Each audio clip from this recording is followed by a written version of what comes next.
8 o'clock, so you wouldn't be able to go tonight, but maybe, I don't know what you're doing tomorrow. But... I'm clear tomorrow, so I'll probably swing by, yeah. So that's actually a curious thing for me. So the aristocracy thing, it's all just hereditary money, so they have to kind of, if they're business savvy, then they might have some business interest. Yeah, I mean, look, some of them are more business savvy than others. Yeah. But I think especially, you know, because the thing is, the aristocracy didn't really work. It wasn't, you know, it wasn't considered the right thing for them to work, to go out to have a day job. You know? So they hunted, they went to balls, you know, and they spend, you know, you can imagine, you know. So a lot of, and of course, when you own a huge house with 200-300 rooms, maintenance and a huge upkeep, staff, it costs a fortune to maintain, you know.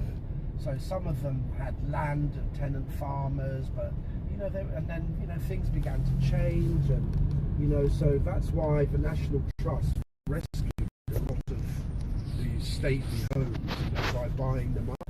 They will stay on, but with the condition that the members of the public traipse all over their house and see the nicer bits of it. You know? Yeah. So. Okay, that's kind of cool. But I would say the modern day aristocrats tend to work, you know. But in the 19th and early 20th century, it's a whole other thing. If you go there, prepare for it to be very, very busy. You're saying go, Harrods? I would go at 10 in the morning. Okay. Well, that's a good tip. You know, because if you go like now, it'll be mobbed. You know, and because every tourist wants to go to Harrods. You know, it's kind of... It's because I think you see a lot of those headlines of like something crazy being sold there, and so everyone kind of just wants to go gawk at it, I think. Yes, but the food halls are amazing. You know, the displays of all the different charcuteries, the sushi, the cheeses, the wines, you know, the chocolates. I like champagne bar, you know, so you can have a drink and a coffee and all of that. But you can see how busy it is. Gotcha. But it was the first building in London to have escalators in the early 1900s. Okay. So people were, can you imagine, you've never seen moving stairs before? People were really like scared of these moving stairs. So they had little boys running up and down. Show people it's easy. Yeah. You stand and you ride up. And then they say that when it first opened, gentlemen were given a brandy. You know, this was 1903. Ladies were given smelling salts to revive their spirits.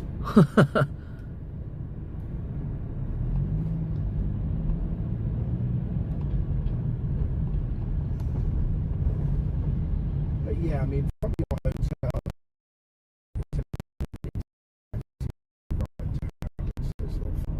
Gotcha.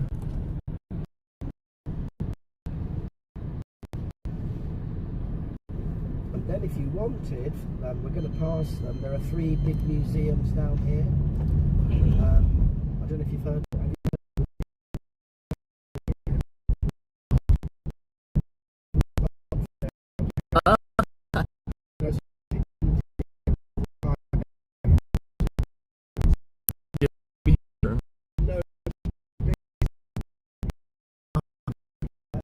That's the biggest collection of mummies outside Egypt.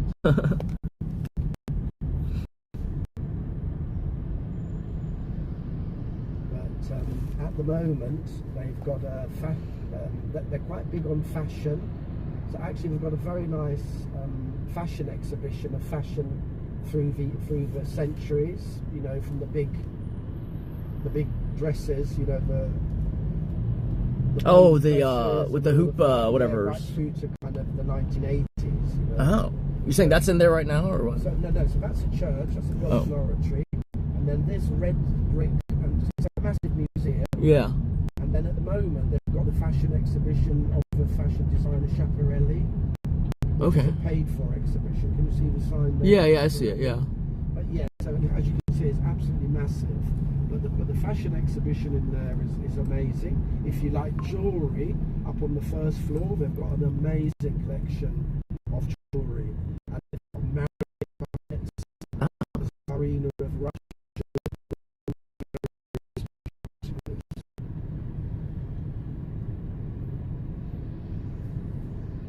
I mean, you could walk from Harrods in 10 minutes to the museum. Yeah. Now this isn't going to be like in Paris where everything's like a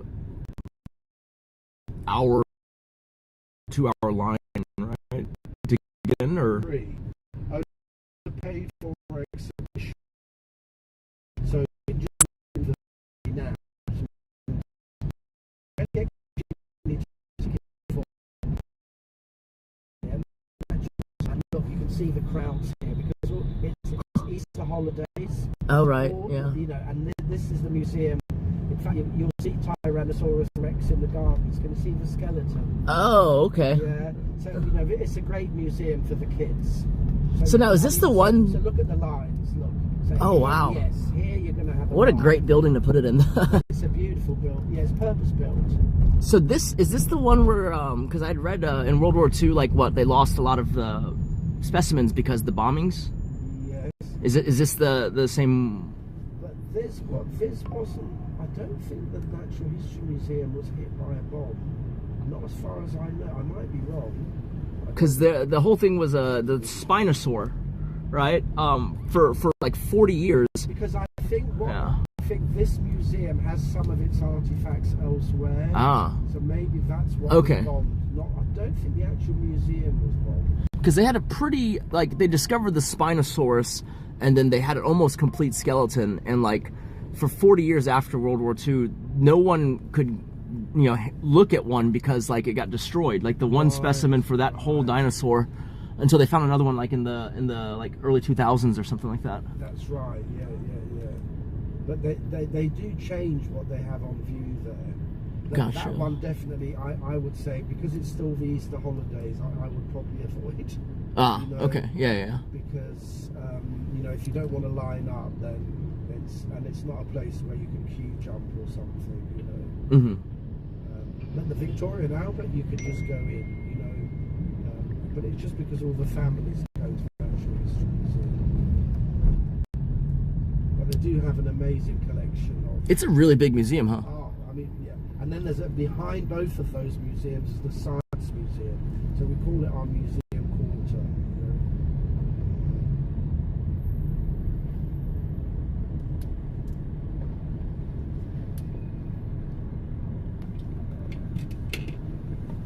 So this area is called South Kensington.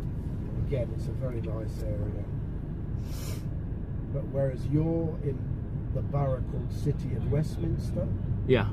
this is already the Royal Borough of Kensington and Chelsea, which is another very well-heeled area. Lots and lots of embassies in this area. Yeah, Kensington is like the this kind of seen and be seen thing, right? Yeah. It's like Beverly Hills or yeah. I mean, London has quite a few nice areas, but yeah, Kensington is one of those areas.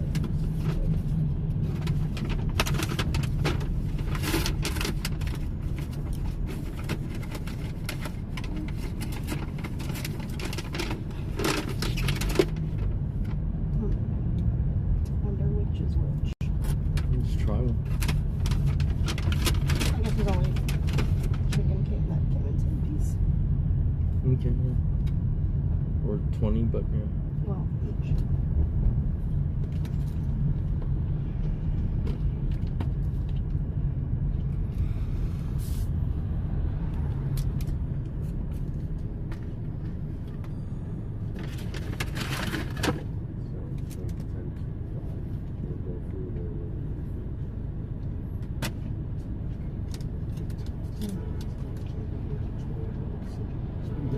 To actually see Nice.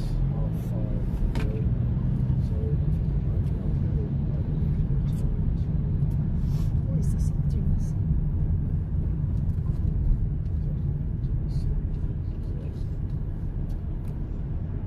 But it's okay for museums to open. It's a funny time to go to Stonehenge because normally we go in the morning. Ah. So it's the first. I mean, I've done the private visit before, but I've gone for the early morning one, which is awful because we have to leave at 4 in the morning. Gotcha. It's like getting up for a flight, and then you get there and there's not even a coffee shop open. So it's not the best experience. But I've never been this late at Stonehenge. So I'm not sure even if the coffee shop will be open. On the other end. Yeah, so anyway, we'll have to play it by ear. But it should be open, it should be open. And then we kind of have to be there on time because it'll be, for the private visits, I think it's 25 people, you know, who are, you know, would be with you. And then they take, you go with one of their guides. Before, we were allowed to guide, but now they have their own guide, so they don't want me to come along. But so I'll tell you my version of Stonehenge, and then you can hear theirs. You can make your own, you can make your own mind up.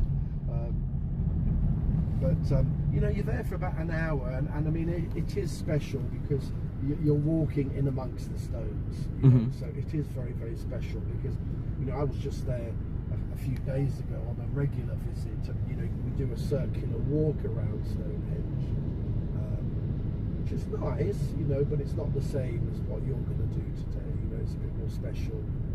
But you know, on a busy day at Stonehenge, we can have 10 to 12,000 visitors. So wow, that's why, you know, I mean, years and years ago when I first went to Stonehenge, I'd meet older people who'd been before, like in the 50s and 60s, and they'd say to me, "Oh, then we could walk in amongst the stones," you know. But now you can only do it, you know, this very early morning visit at 6 o'clock or whatever it is, 5:30. Or this is the first time I'm done. I don't think they used to do this afternoon one at 5:30. You know. So I'm interested to see it as well from the logistics point of view. You know, because it's very famous film director used to live here on the left. His name was Alfred Hitchcock. Oh wow. So have a look. Hang on. Is this? It's a red door. Yeah, it's a red door. If his van is out the way. Oh yeah, there it is. See the blue plaque. Oh, okay, yeah. Yeah, so that was his London home. Obviously, he lived in LA as well.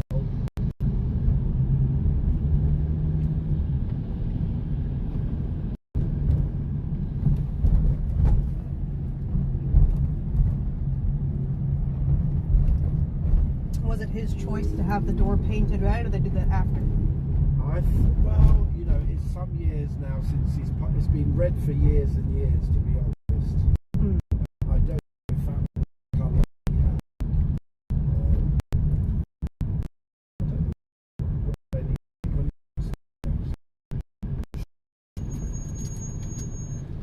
That was good.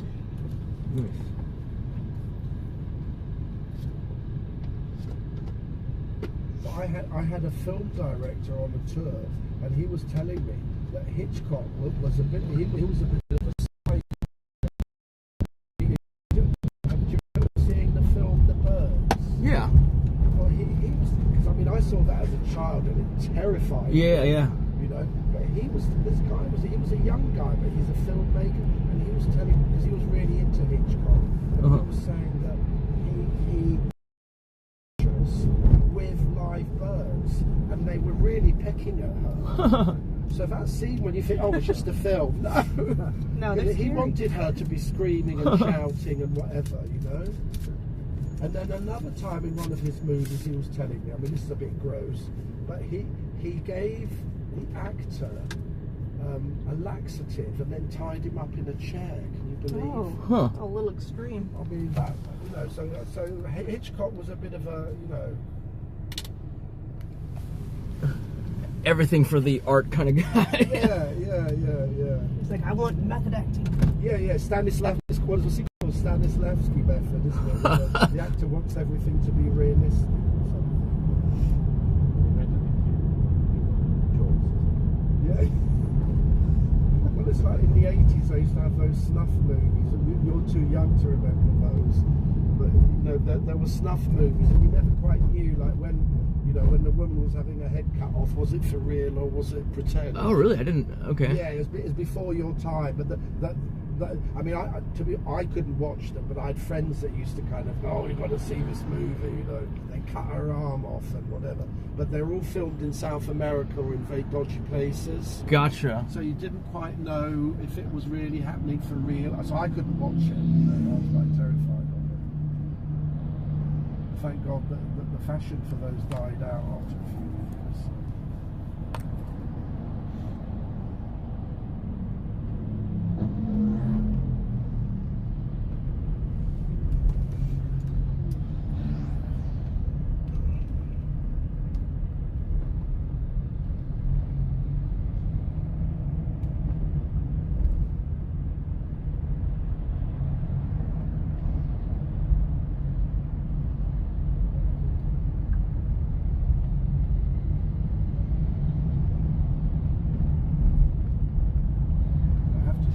funny pub sign on the left. The pub is called the Three Kings, but I want you to look at the pictures on the pub sign. The man on the right is King Henry VIII, Okay. one with the 6 wives. On the left-hand side, you've got King Charles I, the king who was executed, and in the middle, you've got Elvis Presley. But it's called the Three Kings. I can zoom in on it. Yeah, they have the famous. Can you see it? Yeah. So in the middle, you've got Elvis in his white jacket and black trousers. Yeah. Doing the It's that splits. famous Henry pose or whatever. It's Yeah. funny, but it's called the famous Three Kings. So in the 50s, that was a country and western pub, but country and western's not that big over here. But when I was young, it was a famous punk venue. Okay. So all the punk bands used to perform there. Now it's famous for showing football and soccer and stuff. It's not quite as cutting edge as it used to be.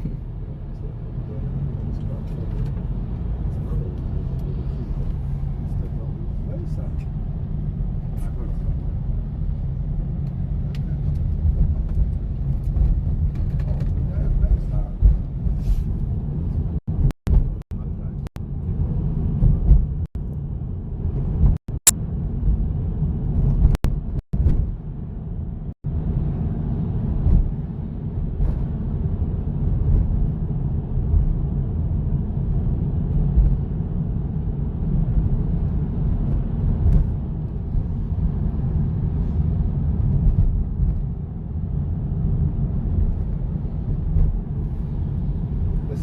Lovely houses here. The big window at the top, can you see? Yeah. So they were built as artist studios. Oh. And then the next building along is a very famous acting school, the Royal Academy of Music and Dramatic Oh, okay. Arts. Yeah. It's called Lambda, and their most famous actor who went there is Benedict Cumberbatch. Okay. Yeah, that's their theatre there. Not very Some of the Harry Potter actors went there, right? Something like that. Yes, I think so. Yes. Yeah.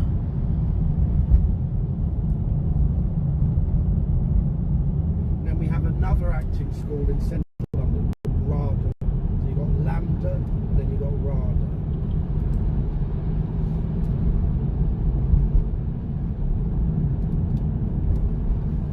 Then we've got a very famous music venue coming up on the left called the Apollo Hammersmith. And it's the red brick building that you can just see the side of there. You see the front of it. Gotcha. Yeah. It's a 2,500 seater concert venue. For smaller concerts, it's great.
Yeah, I know. We'll get something maybe.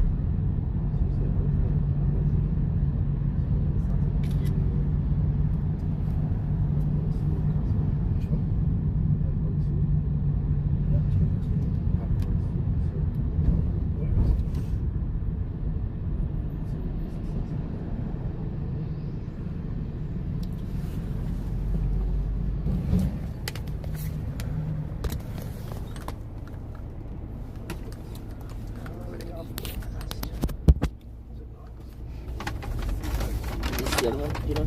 Yeah, for the chicken. This yours? Yeah. Oh.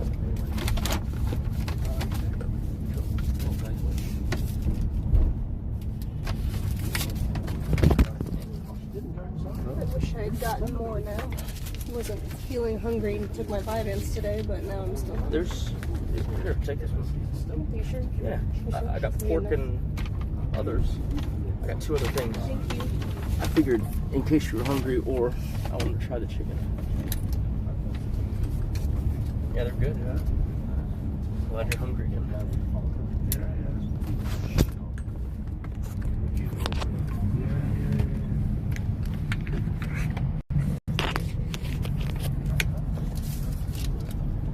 Did you want one to try them? Yeah, I'll try one. Just see if I want to. Because we can go back there. Oh. Oh, these are new too, though. Okay. Yeah. One of them might.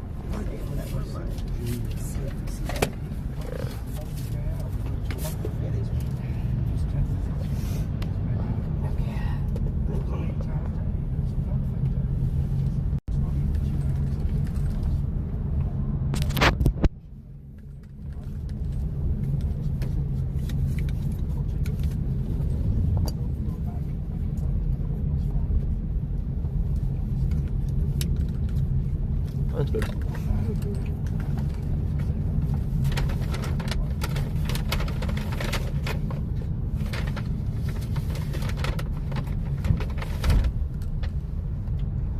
I'm not sure if I taste the chicken. I might just be tasting salt. When I lose my sense of taste, I can still taste like whether something is spicy, salty, or sour. I don't know why. You can or can't taste it? Can. That's like the Okay. only sensation. I get those, but not the actual taste. Well, whatever works and Yeah. gives you an appetite.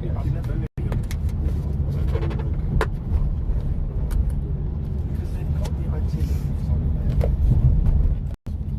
You should tell Nikki.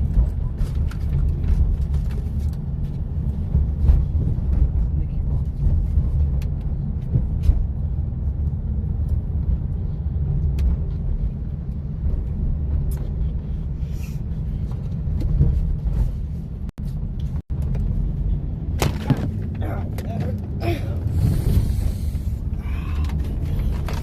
You alright? Yeah, his phone just fell over and smacked my knee really hard.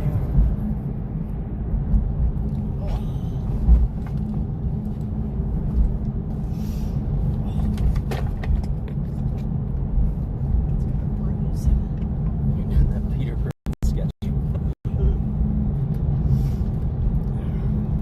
Not bad.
Actually, that was well. One there. Was it good?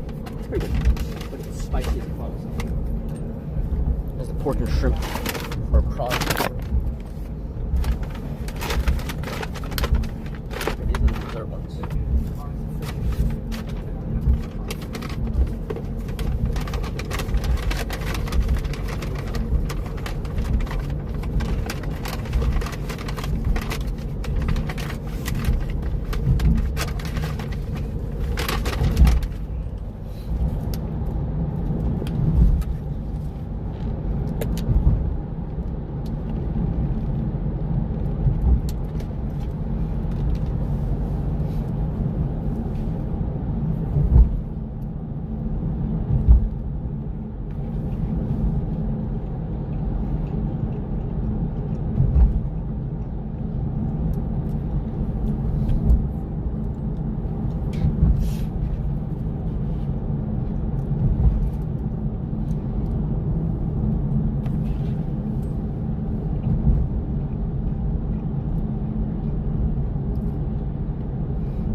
lesser congestion, less density.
if you want it off.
It's just evening.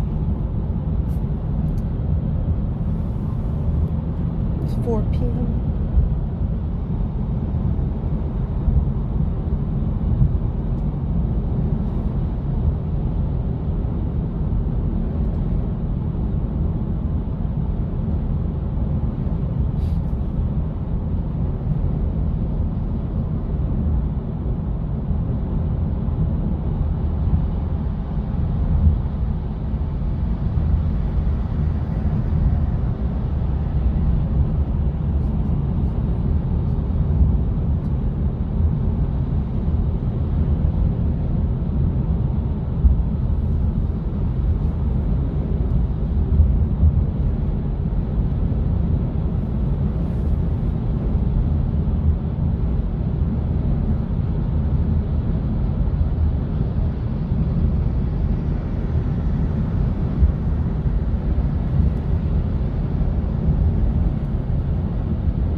because my voice is going away from coughing.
Isn't that the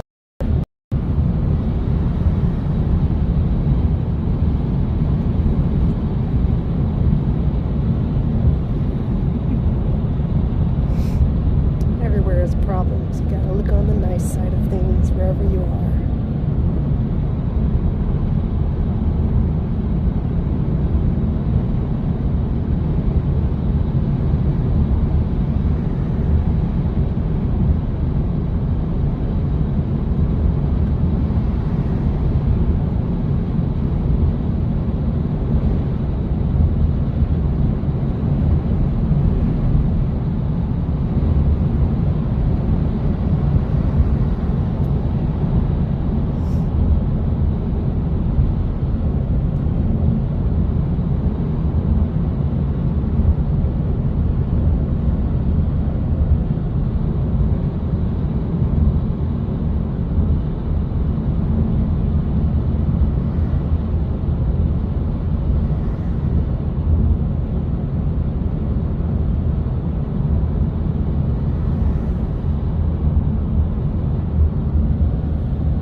No signal there, we can at least record it for you.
Stonehenge in a rain is No, I wouldn't want to do that.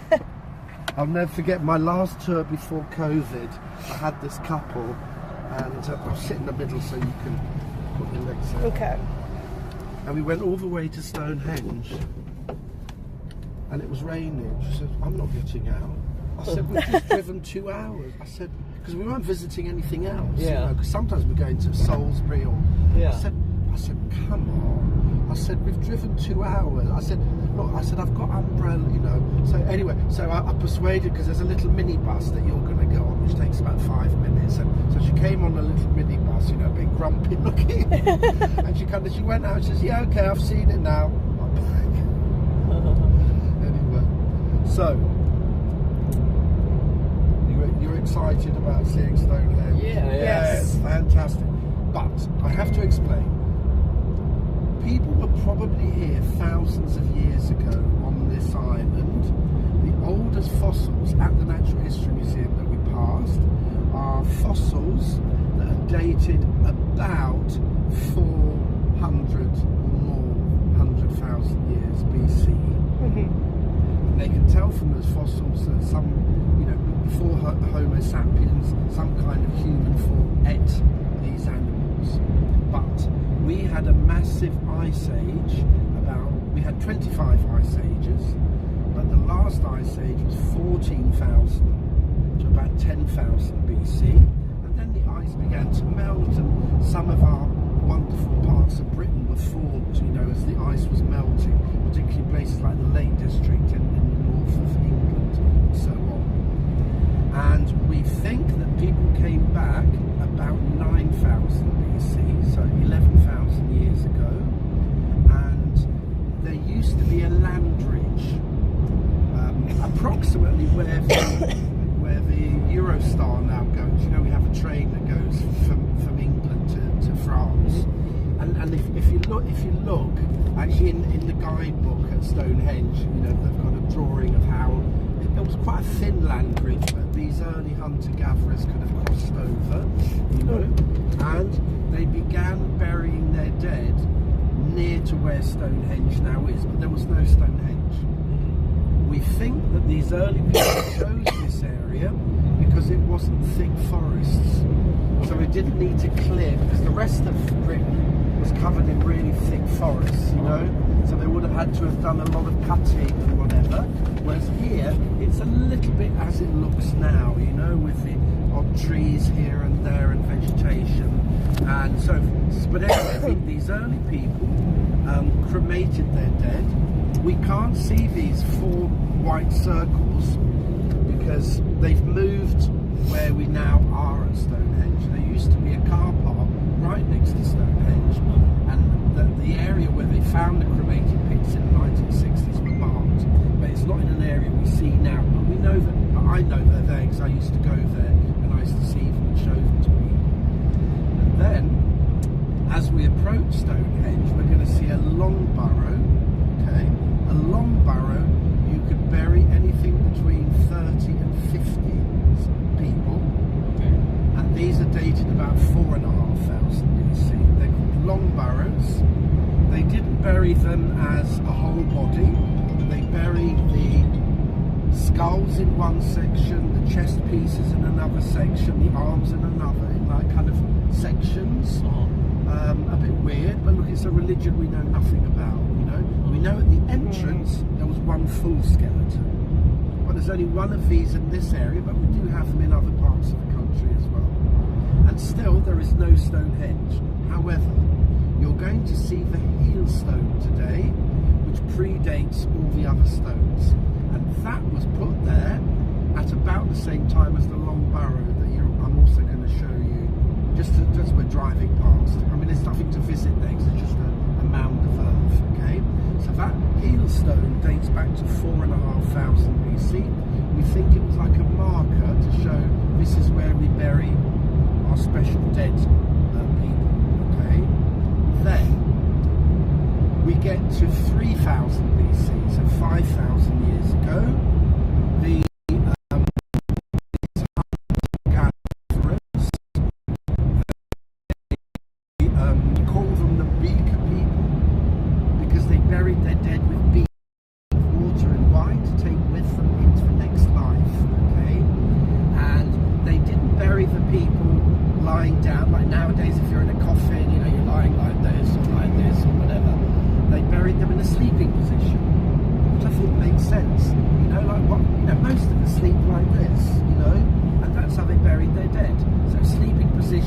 arms up, knees up, with beakers, okay?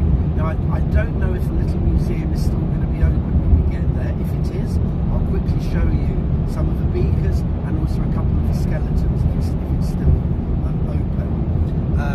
And as we approach Stonehenge, not quite yet, but very, very soon, I'll begin pointing out the burial mounds, because there's at least 350 that we know about.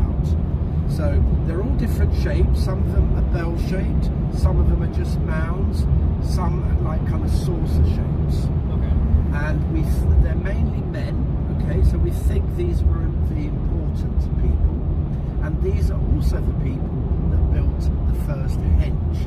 Henge means circle, okay? And the first henge was a wooden henge, not a stone henge. And so you're going to see the ditch, which was dug 3000 BC by these beaker people. They lived in a settlement about 3 miles away from Stonehenge. There was a big archaeological dig and they found the remains of a big settlement. I think these are the people that built Stonehenge, okay? And on the inside of the ditch, in the 17th century, a man called John Aubrey discovered 56 post holes. I'm sure the guide will show you. We call them the Aubrey holes. They were discovered and they've marked them now with a concrete circle. But you have to imagine that there would have been a wooden structure, probably without a roof, you know. But there was 56, which is a very strange number, isn't it? So all we can think of is maybe like a 2-monthly cycle. because if you go 2 times 28, it's almost a month, isn't it? Like February is 28, but you know, there was no calendars in those days. But maybe this is how they worked out a 2-monthly cycle. But already then, they had worked out where to build the henge, so that on the longest day of the year, they could worship the sun rising above the hailstone. And modern day pagans still come on the summer solstice, so 21st to the 23rd of June, for the longest day. There's normally 30 to 50,000 people, you know, and they're smoking a few joints, dancing all night, and then they're waiting for the sun to rise above the hailstone. Stonehenge is closed 2 days of the year, Christmas Day and the summer solstice day. Oh, so let them do that? Yeah. So lots of people come, not only pagans, I think people just interested in whatever, you know. Sometimes they have good weather, sometimes they have really crap weather, you know, because even in June, English weather it's not like Texas where you're from, you know, so it's not always sunny, you know. So anyway, so I find it amazing that they had somehow, with their extrasensory powers, worked out where to build the henge. Anyway, then 2,500 BC, they decide to go to 2 different stone quarries. Okay, we don't know why, but they did, to get the blue stones, which you're going to see. They're the little stones, which came from the southwest of Wales. You know how you have England, and then you have Wales on the side? Down in the southwest of Wales are the Preseli Mountains, which are 150 miles away. And from those mountains, they cut 90 blue stones, each stone weighing about 10 tons. And we think with rafts, they brought these 90 blue stones to the henge. So they got rid of the wood henge and they began building a stone henge. Now the other stones, the big ones that you're already familiar with from the photographs you've seen or videos you've seen or whatever, came from a quarry 90 miles away, from the Marlborough Downs, and we call these stones the Sarsen stones. Now, very recently, you might have heard of this, the altar stone, which you're going to see today, right in the middle, they've recently discovered came from the Orkney Islands in Scotland. It was a really big thing because they thought it came from Wales, and then check the stone, it was discovered it came from Orkney, which is 700 kilometres away, or 465 miles. So the altar stone, we think, we don't know, was brought by sea, you know, down the North Sea, and then somehow dragged across land to head to the henge. So this stone is relatively small. It's about 10 tons. You're going to see it. But other stones, there was originally, because obviously many of the stones have disappeared. Originally, there was 30 standing stones. Okay. The unique thing about Stonehenge is you're going to see they slightly taper. Okay.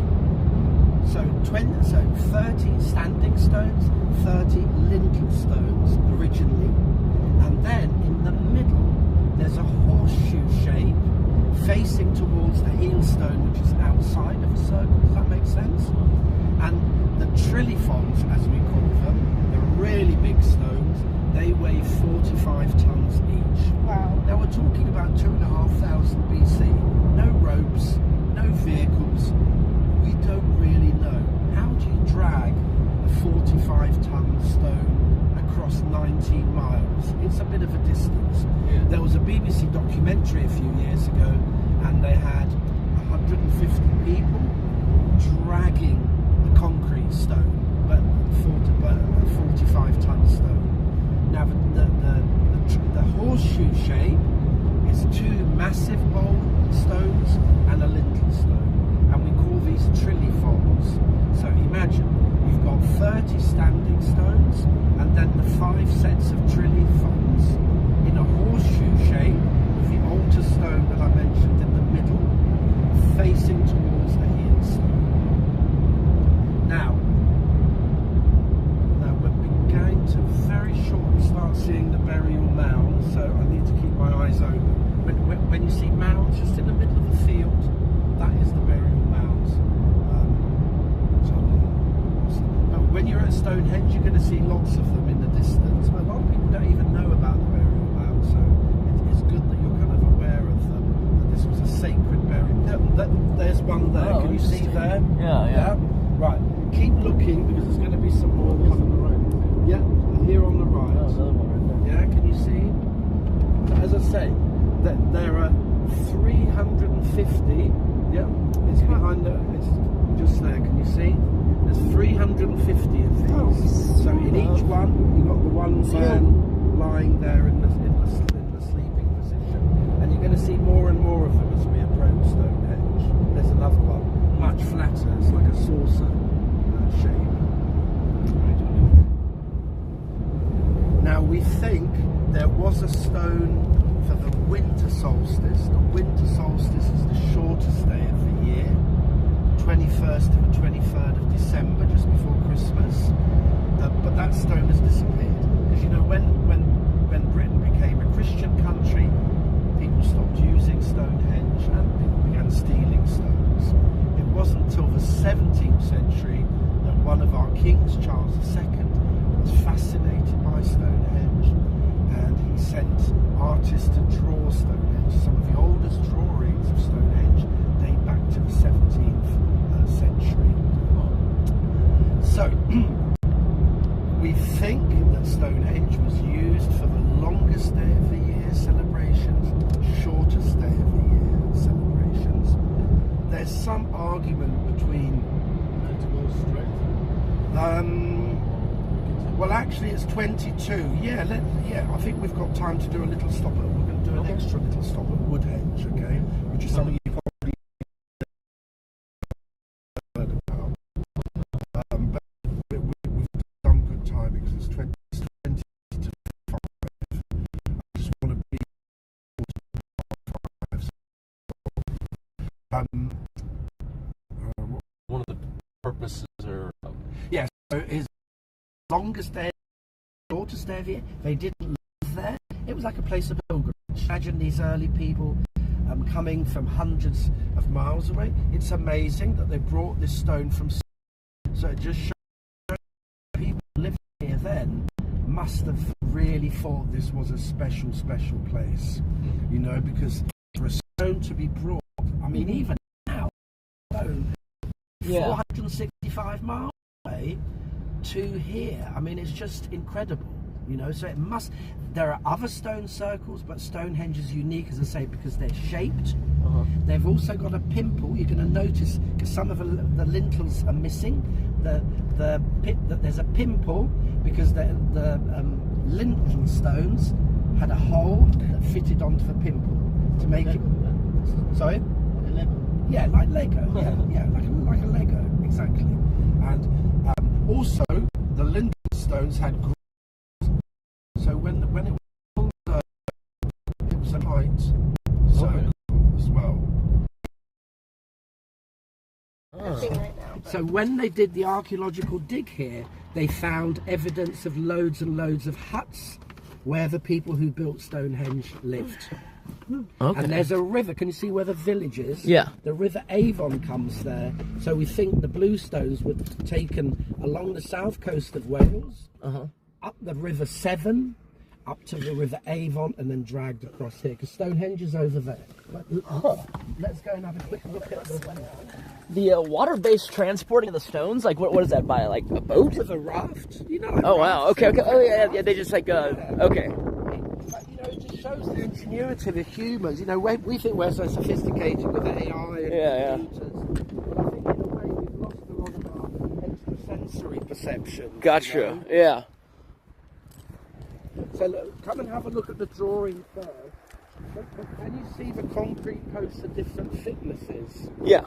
So each concentric circle is a different thickness. Okay. And as I say, we have absolutely no idea what was before.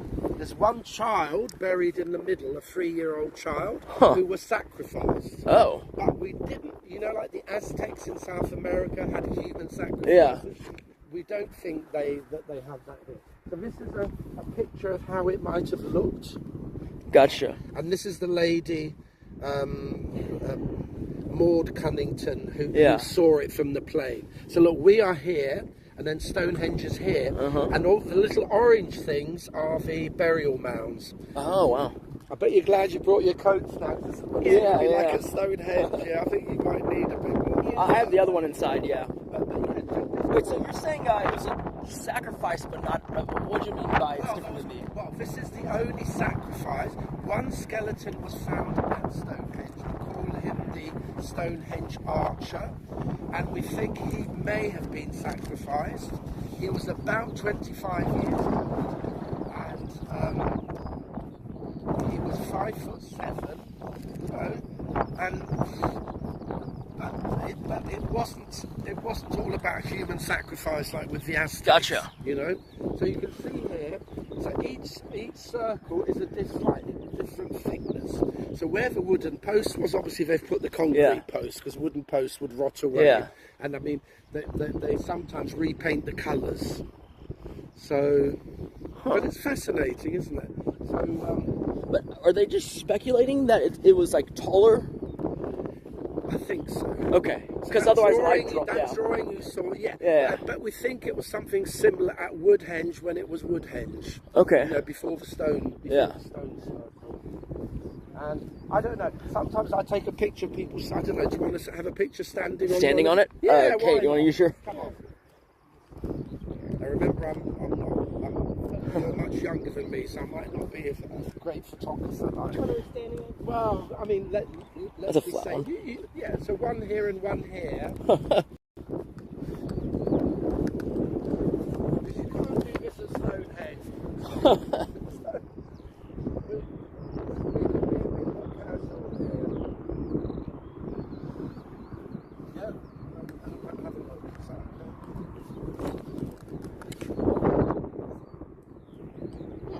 Good. Full swing there. I don't want to be late. But look, that stone, where the stones are, that's the little child. And then that's the centre of the circle. Can you see the round circle there? So, I mean, it's weird, but I like it because sometimes I come here, there's not one person here, you know. But also, they never knew about this settlement because I first came to Stonehenge about 30 years ago. And we used to say, oh, we don't know whether people lived. And then two famous archaeologists did a dig there, and it was a big settlement, so several hundred people.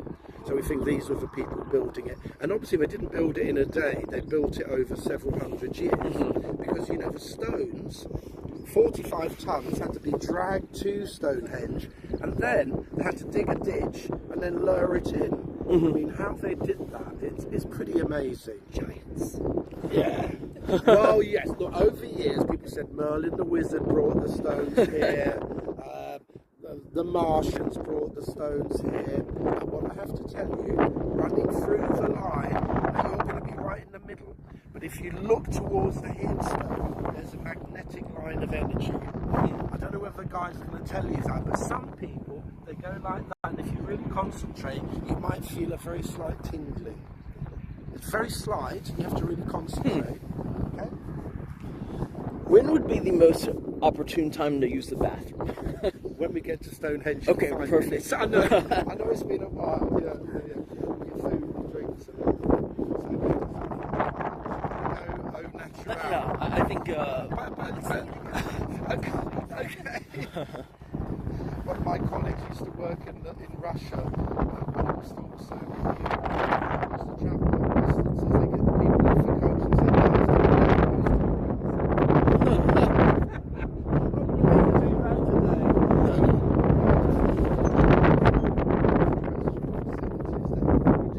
we're sophisticated enough to have things.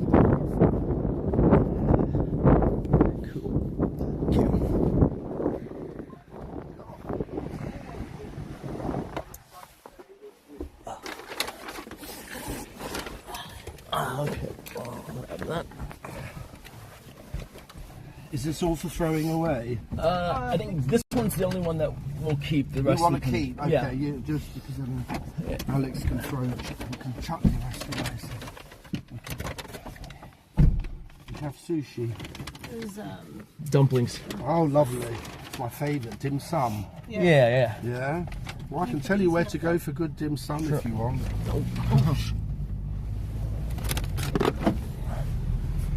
If you want to go for good dim sum, one of the best restaurants in London is called Pearl Liang. Pearl Liang. Okay. And it's in Paddington Basin. And it's full of Chinese, and they have the best dim sum, and they even though you're meant to have dim sum at lunchtime, they have about 10 of the dim sum in the evening plus their regular Chinese meal. Okay. But the dim sum there for me is the best. Okay. How far is that from where we are? Roughly? From your hotel.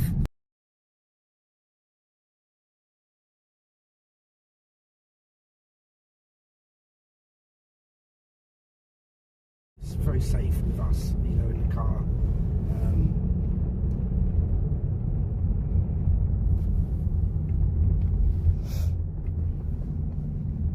But we made good timing.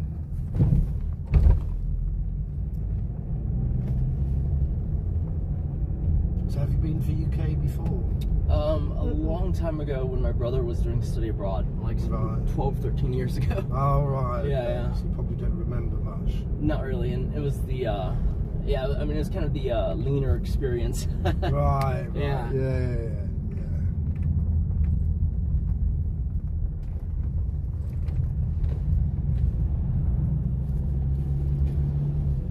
Well, I hope you enjoy London. I'm sure you will. That's been pretty fantastic. I have yeah. many guests, you know, who come every year and they just love it. You know, just the restaurants and the shops and the it's a you know the good proximity of things to and do. theatres. Yeah. I mean, there's so much to do. Whatever you're interested in, you know. It's yeah. So this is all still the same.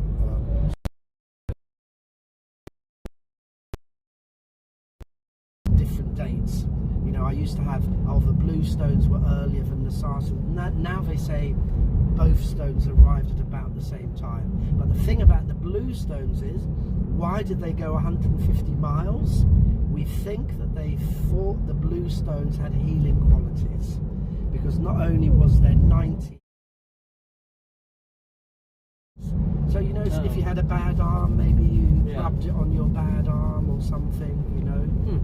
It's all theories. Yeah. well, maybe they have to sacrifice people in order to heal them. The more important people want to get healed, they got to That's sacrifice the lesser. Whether they're children or adults or whatever. Who knows? But there's no...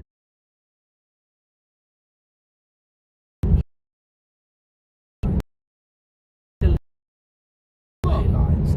It's quite weird if you look up about ley lines. I mean, some people think it's a load of rubbish, but there are these lines of magnetic energy that run, and there are many famous, both Christian, pagan, other, which is weird. Yeah, You know? yeah. I mean, why? How? You know? Yeah. But yeah.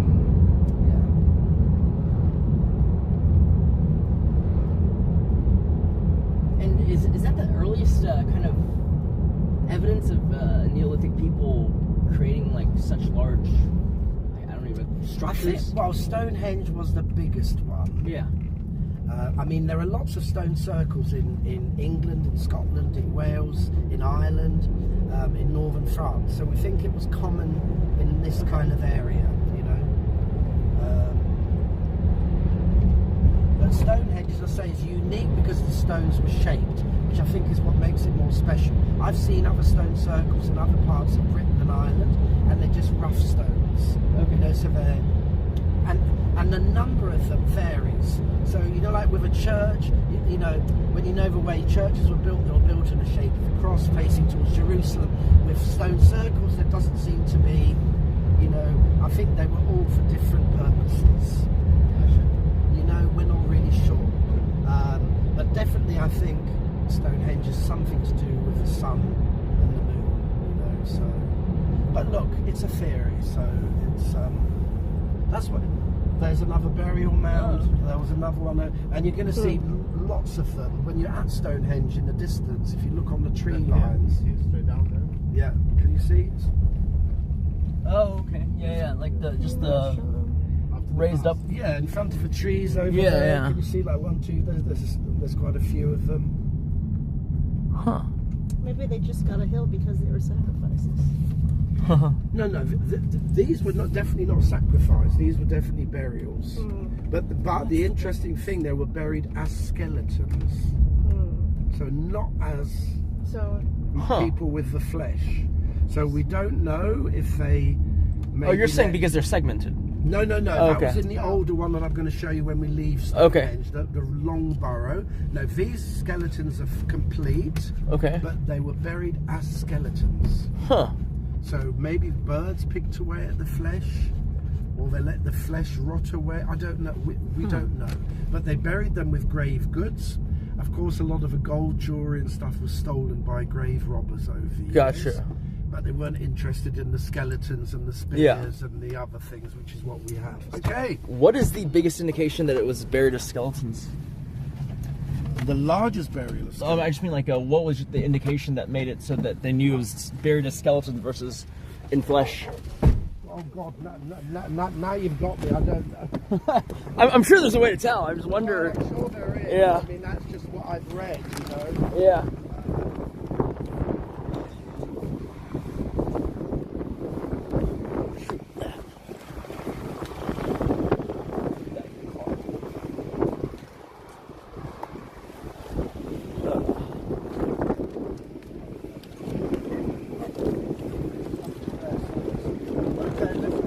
Okay.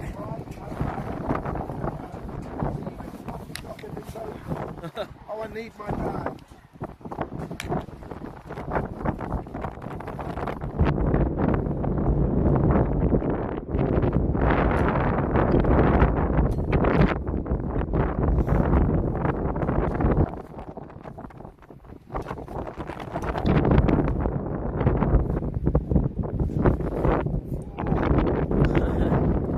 Sure is colder than London. Is it always? Even on sunny days in the middle of summer, it's cold. Okay. I always have to warn you.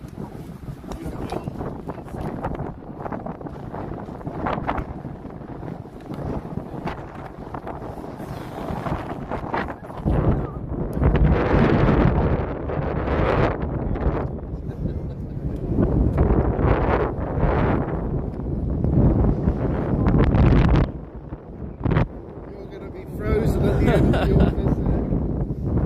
I think, anyway.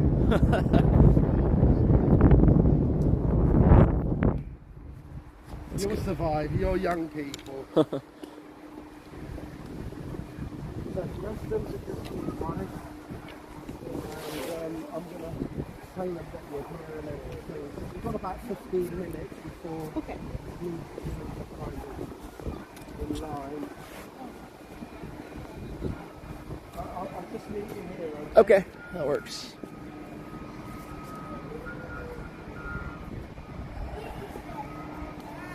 Do something questionable. I'm gonna leave y'all unattended for a second. Don't walk away with any strangers.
Okay, well this should be interesting.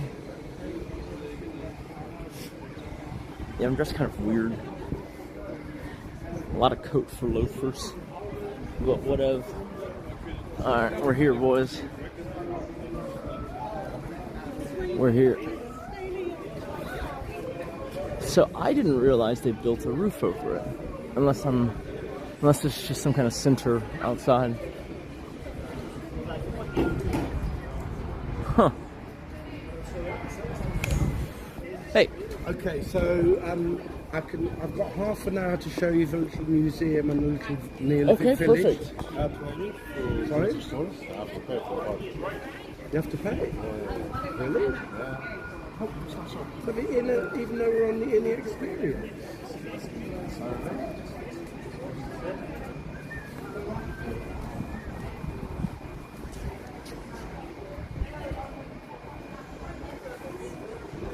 Pay to see the heritage? I thought the heritage belongs to all of us. Goddamn. Alright. I gotta scarf it up.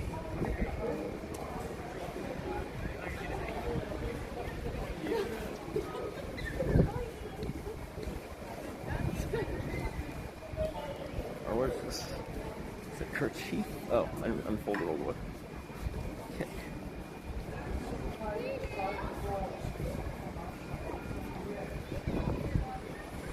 That's crazy. I've been coming here for 30 years. Oh, they start charging for parking, or? So, yeah. I mean, we're bringing people here, Yeah. and they're saying you have to pay for parking. I mean, that's apart from the entrance you've paid. It's like, really? Just include it, right? Oh, for God's sake. Oh, we've had the signs up about parking for 2 years. I said, well, I've never been charged before. What's your partner's name? Caitlin. Caitlin. Yeah.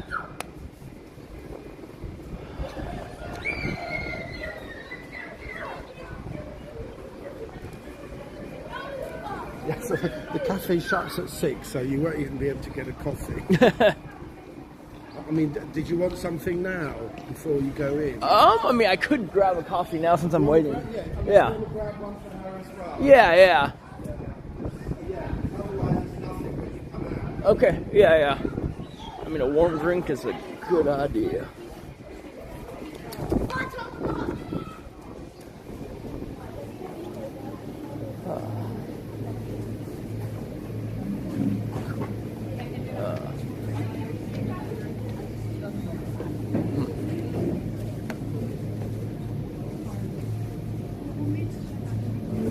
Ice cream.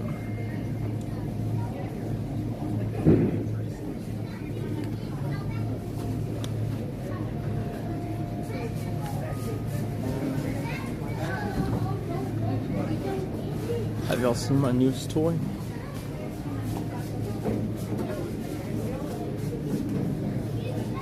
Isn't that cool?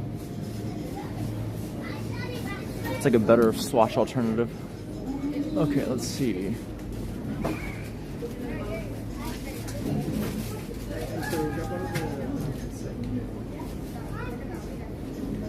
Let's see.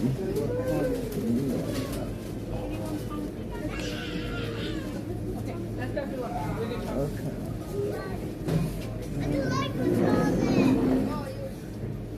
I'll get her hot chocolate, I guess.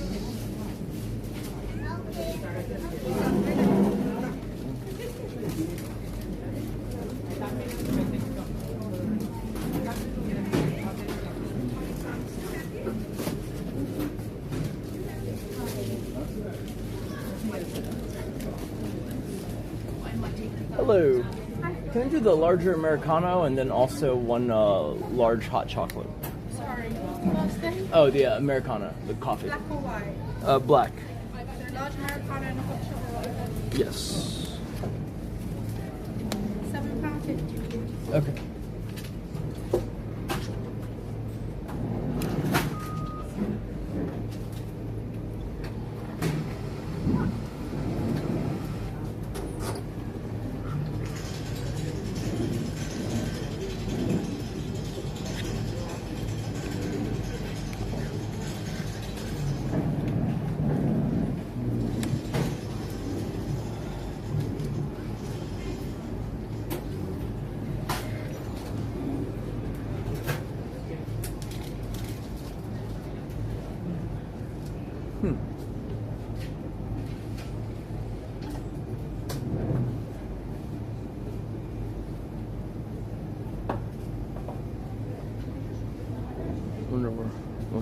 taking Kate's alone.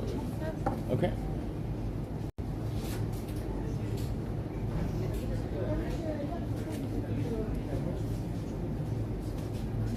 It's cute. Balboa Rocky Road. Perfect. Thank you. I got you a hot chocolate. Thank you. Here you go. Okay. Cool. Okay. I hope they'll let us in the museum. If not, we'll give them to Alex to hold.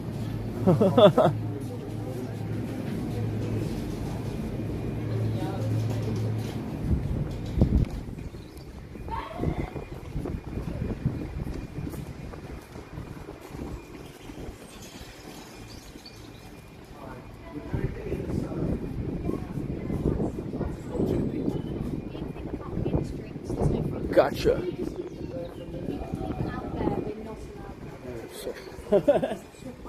Will they clear it away if we just put it here? If we just put it, yeah. Okay, It'll be fine. Yeah.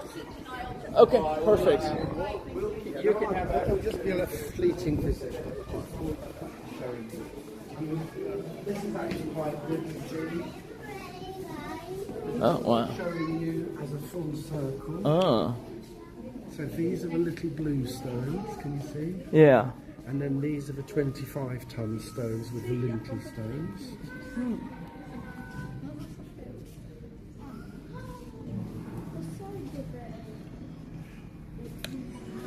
This is the sun rising above the heel stone. And the line of magnetic energy runs all the way to the heel stone there in the middle. Right through the middle. See, you might feel it, you know, when you're actually inside.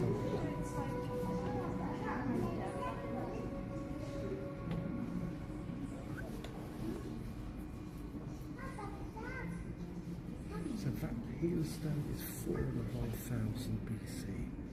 This is 2,500 BC. Both the blue stones and the sarsen stones.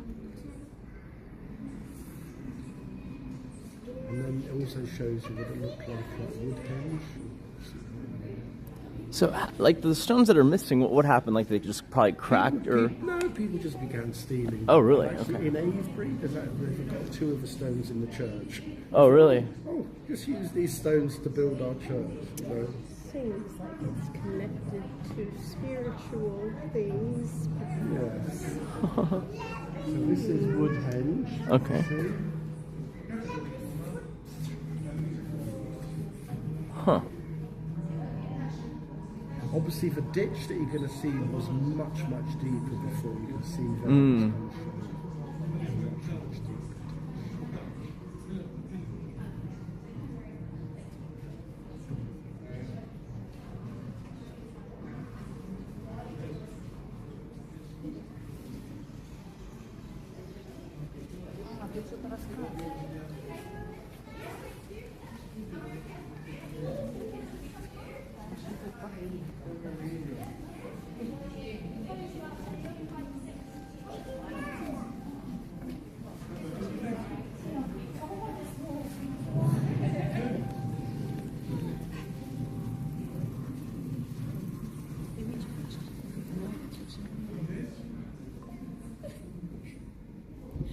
Blue stones are now different shapes. So how do they know they rearrange, like the grooves or something like that?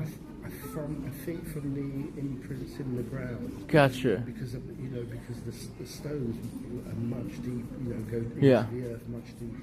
I think this is where we came in. Yeah.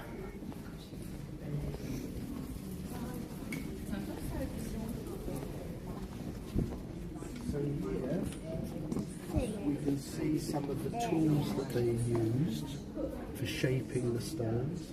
And that shows you where the Braccelli Mountains are. Can you see? So all the way from there, all the way along the coast, up the River Severn and along the Avon River, to Stonehenge.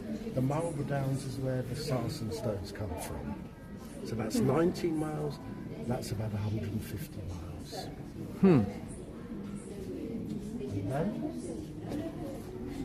this is just some of the other things in the area, but also in other areas, like that's from Malta, that's in France. A very famous place in Ireland called Newgrange. And then This is a village about an hour from here called Avebury. We think this one was something to do with fertility because there are female stones and male phallic stones.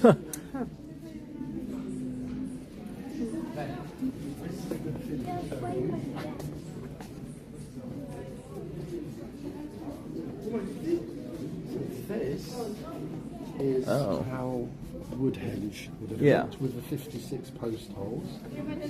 That's the heel stone there, can you see? And then this is the ditch, so this was dug 3000 BC. Then 2,500 BC, 30 standing stones. These are what we call the trilliforms. So these ones are the highest stones. Yeah. And then, can you see the blue stones are in a moon shape? And then we've got the two stones here and the heel stone, and this is the altar stone coming from the Orkney Islands. Yeah. And then only two of these stones remain, but we think these are the 4 station stones representing the 4 seasons of the year. Okay. And then the blue stones were moved from this formation to this.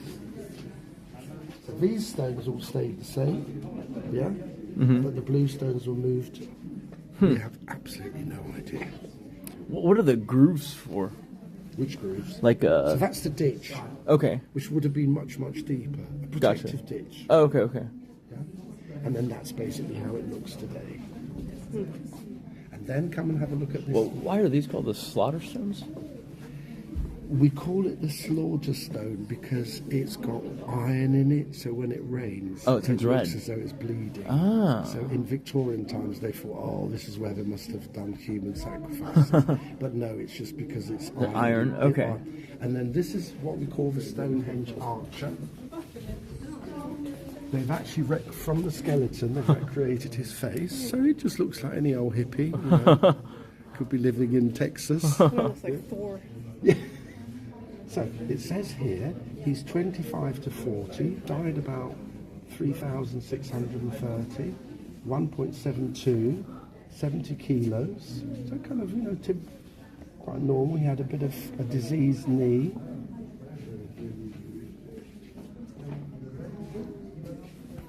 And then this is Nate's fate. And then this is from one of the burials, from the burial mounds. You can see he's lying in a sleeping position with the groove wear. We call it groove wear or beaker wear. Oh, okay. So that whole kind of blue section.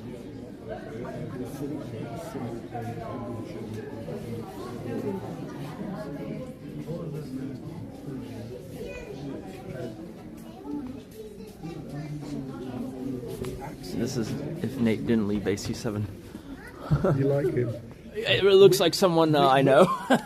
We nickname him Chris. Chris? Okay. I'm sure the name Chris didn't exist. This is what we went to see before. So this is quite nice for you to focus on. This is the Woodhenge with the concentric circles. Okay. Yeah. And then a picture there of how they imagine it might have looked.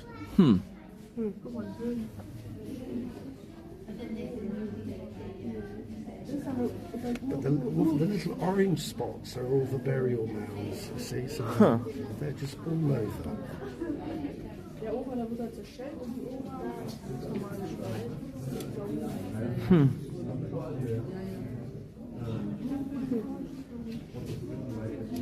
So the barrow or whatever goes all the way to the Stonehenge from the river? The what, sorry? The long barrow, or is that what's the light blue here? No, we think this was for some kind of racing. It's called the Cursus. Oh. We think that they had some kind of races there. Huh. Because, it's quite often at holy places, there's also entertainment. Yeah. So people didn't live here, but they would have come here, they would have feasted. They found lots of animal bones eaten by humans. So they feasted, they had wine. And what really makes me laugh, they had 80% meat diet. Okay. But they were lactose intolerant, can you believe? Huh. Because they had goats. There was no pasteurised milk in those days. And obviously the unpasteurised milk upset their stomachs. So they made a soft cheese out of the goat's milk. Can you believe that? Just shows human ingenuity. Yeah. Look, we're talking 2,500 BC. Yeah. You know? Just trial and error, I guess. It shows you we're just more retarded than we thought. What I showed you, that's how they imagine the village looked. You know, Oh, right. Stop that I showed Yeah. you. So you can see they've got a wooden henge there as well. And then when we go outside, we're going to have a look in some huts, and you can see how these people lived. So we now call it Durrington. Durrington Walls is this settlement. You know, and they found many cattle and pig bones there. So it shows us that they had some grains, but mainly a meat diet, like 80% meat diet. So Stonehenge is after they kind of started doing what, like basic livestock and stuff, or no? Before that, we think they had livestock. Okay. Yeah, these were hunter-gatherers, and then I want to take you, we've only got about 10 minutes before we have to meet the person. I want to show you Sunrise is in the summer. So you stand on the other side to the heel-stone, right through the middle. Oh. This is not real, this is concrete. And it's totally wrong because there's no ropes in those days. Yeah. But they must have made something to pull, because how can you pull 45 tons in weight? Yeah. Now, because you're going in a circle, they don't like you touching the stones, but these are two stones that we can touch. And this is the Sarsen stone, the quarry from 19 miles away. Okay, this is one of the stones. And then you can see here the difference, slightly in colour. So can you see we call them the blue stones, and we think these are maybe the curative stones. So Okay. And then when they did the archaeological Durrington Walls, they then recreated from the dig, village the or hut. whatever. So we can go inside then.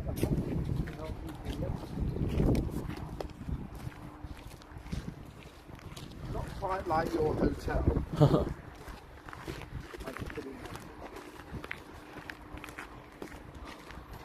I like the hotel before.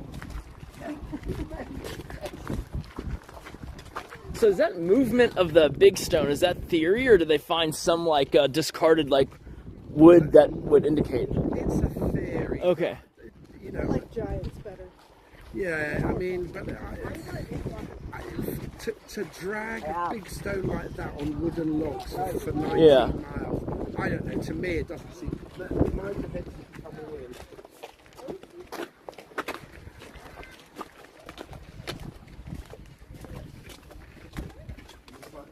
Yeah, kind of. Yeah. Huh. So, you know, even then they realised they didn't want to sleep on the damp ground, and they probably put fur on top of there to sleep on, you know, with a nice warm fire, you know, and a door, Yeah. and an IKEA shelf. But as you can see, there's no hole, but I suppose that kept the heat in. Yeah. Because it was probably very, very cold then, you know. Yeah. So. And then they would have a fire in the, or Yeah, no? they'd have a fire and cook Okay. their meals and things here. Yeah. Do you want to try the bed? No, it doesn't look very appetizing. Made of reeds. You know. So is this a recreation, or did they build This is it a as recreation from, you know, but it's done from the archaeological dig, so I think it's pretty Yeah. authentic. Yeah, they even... And so in the walls there, they've used mud, but it's a bit like that. That's there, and then they've put mud, and then with chalk they've whitened it. So this is just, that would just be mud walls, basically. Yeah. Okay. Yeah. Huh. But you know, I think quite cosy. I mean, look, it's basic, but we're talking 4,500 years ago. You know, so. It works. Mind your head. I hit my head. I don't know how many times. I mean, they're all the same really inside. Yeah. As you can see, slightly different shapes. Uh huh. You know. And they're actually building.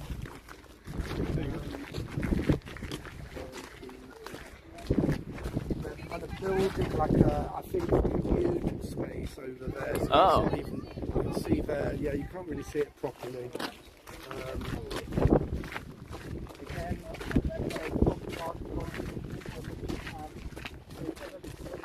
they're building it using all traditional methods. Okay.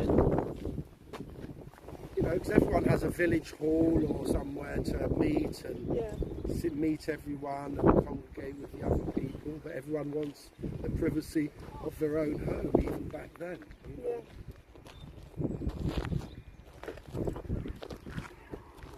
How are we doing on time still? Trying to go to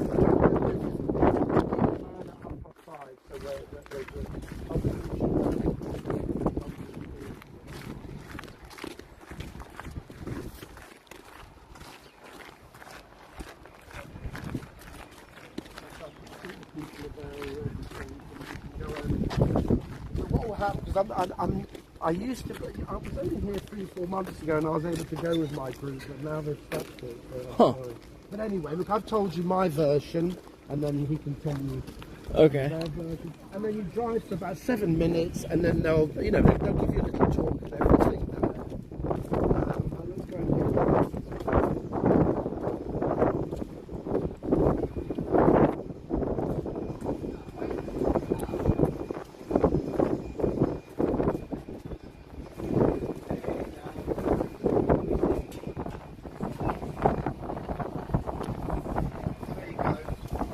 Perfect. now. Are they the same or they? No. I think this is chocolate. Yeah.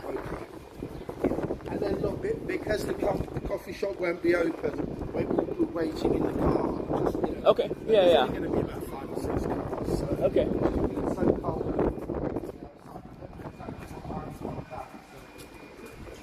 And so they just show up here? Sorry? Do we meet them here or over? No. So Oh, okay. I'm going to take you to where the people are. And I think they're already there, and you can get onto the bus. Cool. And then guess what? There is a gift shop with Stonehenge everything, you know, from t-shirts. Will that be open after? We can ask them. For the early morning one, yes. So I'm presuming it will be open, but let's double check with the staff. The Stonehenge gift shop.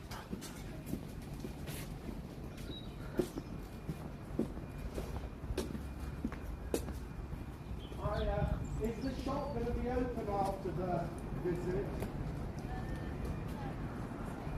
Right. Oh, 6 also.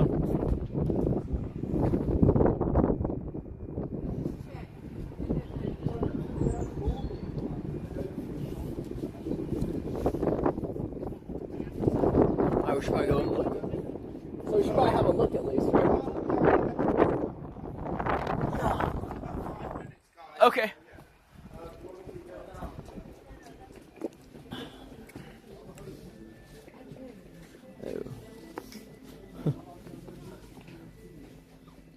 Driver's caps.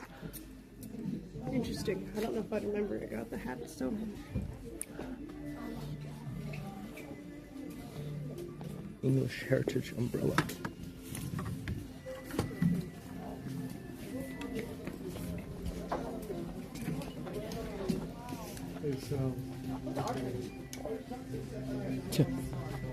Established 3000 BC. Oh, that's kind of a cool hat. They said it shuts at 7, so I think Okay, so we'll be fine. to have a look Yeah, when yeah. you come back. Yeah. Huh. Okay. Maybe you need a sweatshirt. Not very fashionable, but you know, or a blanket. Or, The blanket's coming out. yeah, the blanket's actually quite nice. The sweatshirts are a bit tacky, but Socks. socks, yeah. Got my Stonehenge socks. Yeah. You know. All right, ready to go? Yeah. Yeah. Well, we've got to wait for the person. Oh, okay. Our video's over there, so come. Well, we need to go out the other way.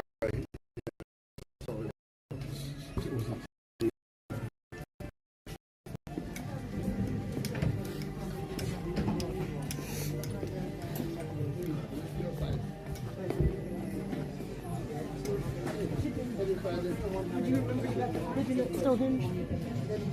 What? Oh, that'd be cute as fuck. Maybe I'll buy that.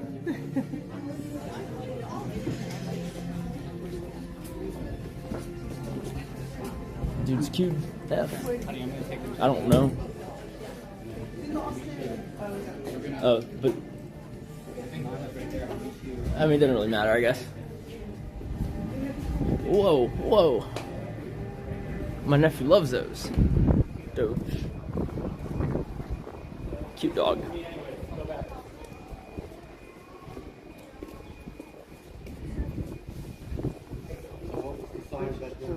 We're gonna go back to South Paris. Check it out. New toy.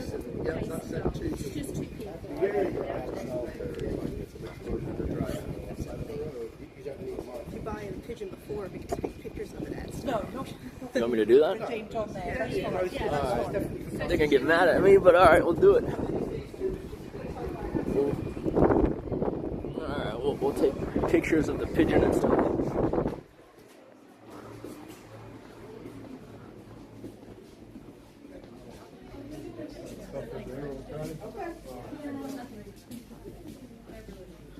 This is actually the watch I bought today.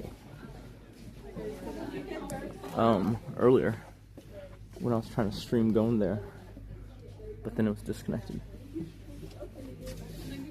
Oh, risk.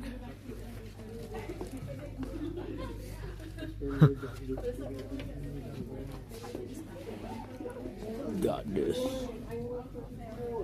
That's funny.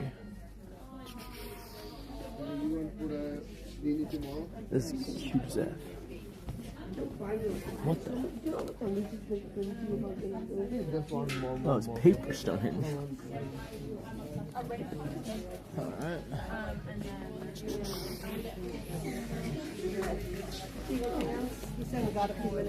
That's pretty much it. Unless I wanted a sheep hat. You'll only have about 10 minutes when you come back, so if there Okay. is something... Sure, yeah. You've got about another 10 minutes now, so Okay. if there's something you want to get, I mean, I can take it for you if you Yeah. I think she wanted this. lamb hat. Well, I bought one of those in South America, but it was a llama. Do we need a Stonehenge? Also That to might keep be quite warm. good for here. Yeah. What's up? Do we need a Stonehenge pillow for him to be with at home? If you want. Oh, there's some down here too. Yeah. I like the thorns. £350. Do you want me to wear the lamb thing during the photos or no? No. You already have Peru. I know, it's llamas. Yeah. Alright, this is fine then. Okay. You don't want a Stonehenge? Huh? Oh, what is it, letter opener? It's for the pigeon. I mean, that's fine, we can do that if you want. Yeah. This is a letter opener? We're going to take pictures of him at Stonehenge so you remember it's from Stonehenge, or else we won't. You're going to drop that. Oh, okay, so... Thank you. So it would be bronze, I guess. Yes. Is what they're okay. Alright. Here you go. Cool. Yeah, guys, that was ridiculous. Buy your plushie, a plushie.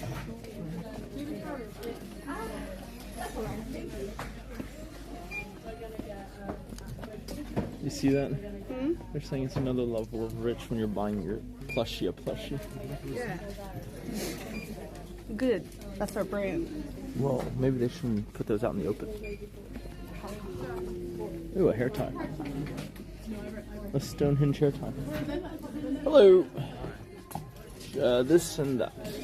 Thank you. Oh, thank you. Card. It's a donation that pops up. Gotcha. Is it just tap? Yeah. Okay. And does it come in the bag or no? Okay, sweet. Thank you.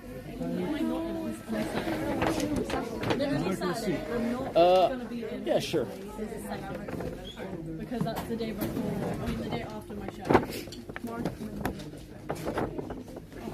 Cool. I guess. No, that's what I mean. Like I've got 2 shows on the first, Bag. and I'm going to be dancing and singing and all of that. So Thank you. I don't think my body could take anything else. I really don't. Okay, they've just gone up. Okay, cool. Here, I can take the. Which one's mine? That one? It's yours? Yeah. You want to put the bag in the car? We'll just take the pigeon.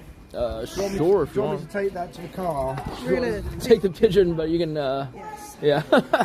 Oh, you're gonna. Okay. Some pictures. Okay, have fun, guys. Yeah. Okay, so just go up there. Yeah. So the lady's already checked. Oh, okay, I see. The name is Steinberger Dog. Okay. Steinberg adult. Dude, he's fuzzy. It's funny. stone pigeon.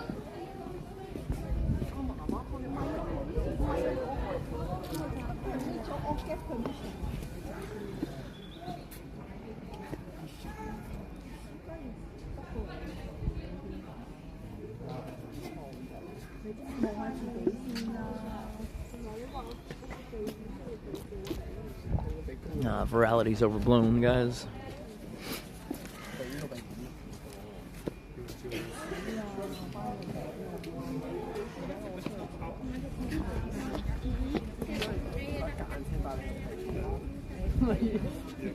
Mama, weißt du, was andere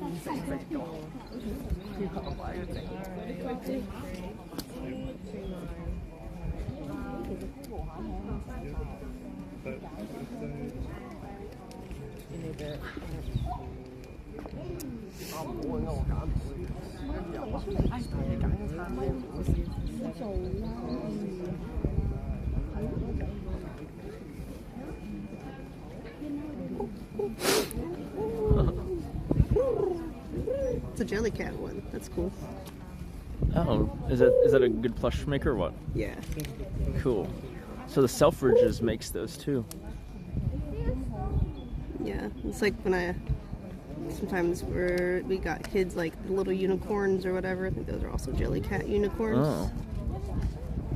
Cute.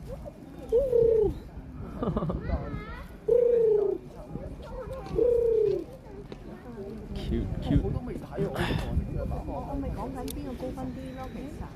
You can complain about it not being content all you want. You're still watching it. Oh damn, that's what they spend all the money on. Charter buses.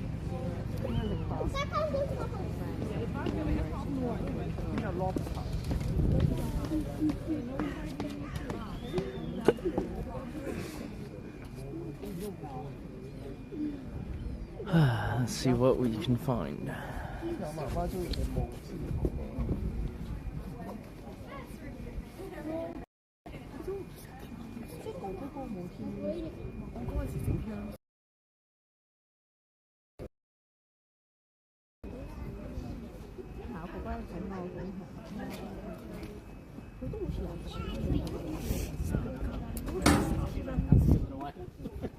The internet's terrible. Do I have a chocolate mustache? No. Okay. I don't even know how you would do that. It's such a tiny cup. What? I'm impressively messy. Alright, so I don't even know. 534.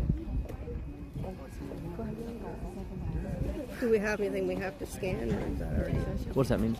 Like, the guy's not with us. How do they know that? He just said, you just tell him it's Stannis Adult, Stansberry Adult. Oh. I don't know, it's weird. I think the name of the agency.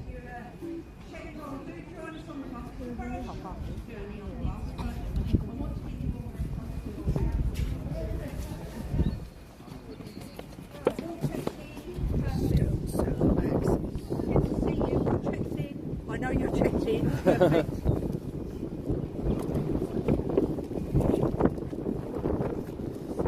Step into England store.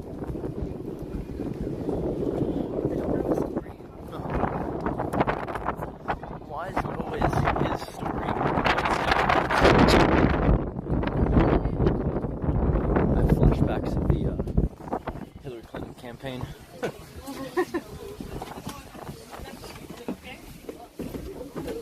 Want to sit here or what? Can we sit here? I guess. Yeah. No. Okay.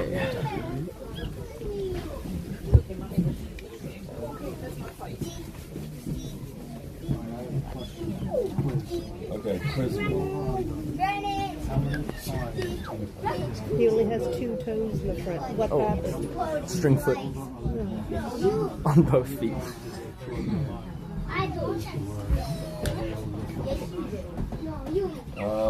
Over under 15. It's a 45-minute tour. I think they're more likely to use the word Flying.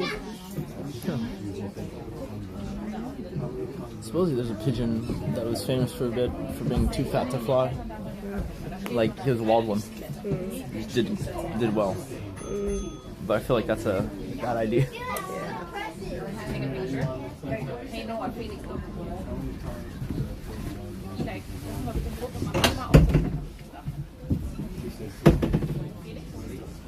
I'm gonna go with left. I think they're gonna mix it.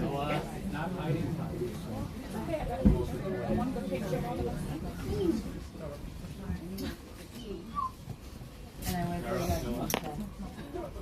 You didn't wear socks? Yeah, I Oh my know. goodness. Aren't you cold? A little bit, yeah.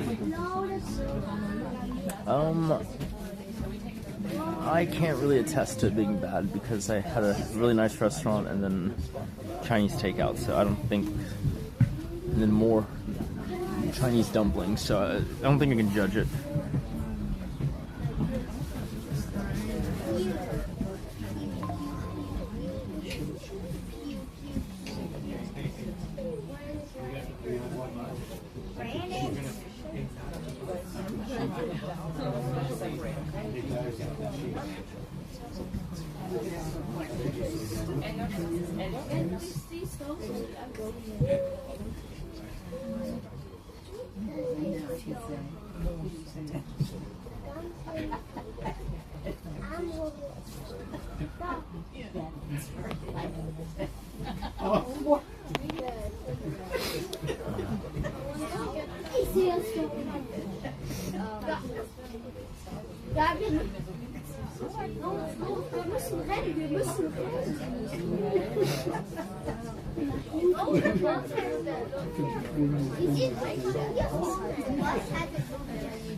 Curry knife.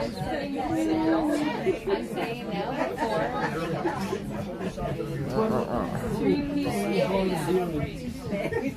piece don't count.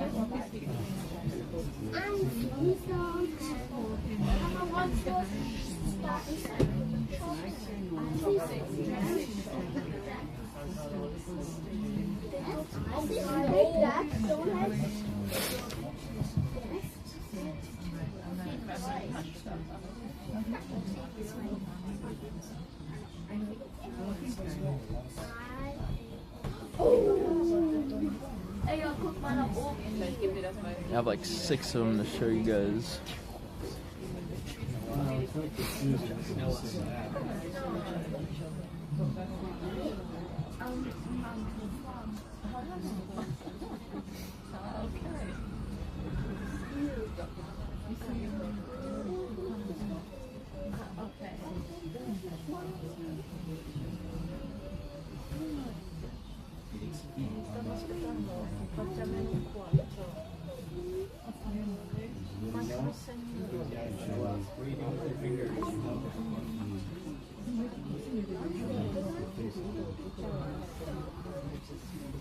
What if the reason why there's so many bones they find dissected is because the Stonehenge was built by the giants and the giants ate them?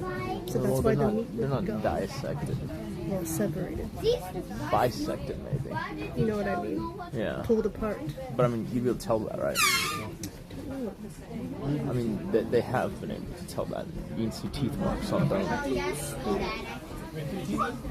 And they can tell, Allosaur bit a stegosaur. What if they had giant forks and knives and they cut it off like a butcher cuts meat today, so it wasn't part marks? A giant. I mean, then you'd have cut marks. These things all leave a trace. It's not like,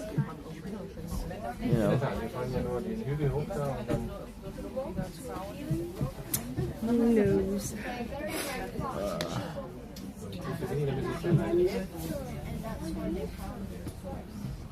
Tikka masala. Tikka masala?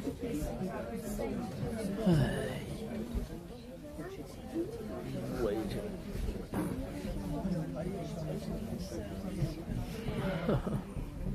That's something different than at home when Steven Jr. comes up to inspect the camera.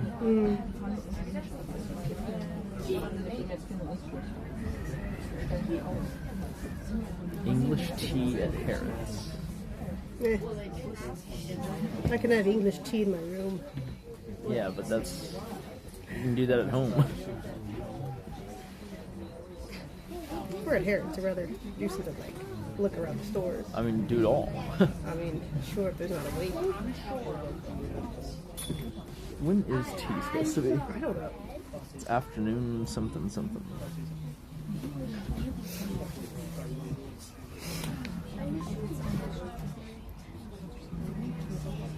What is Harry Potter Studios?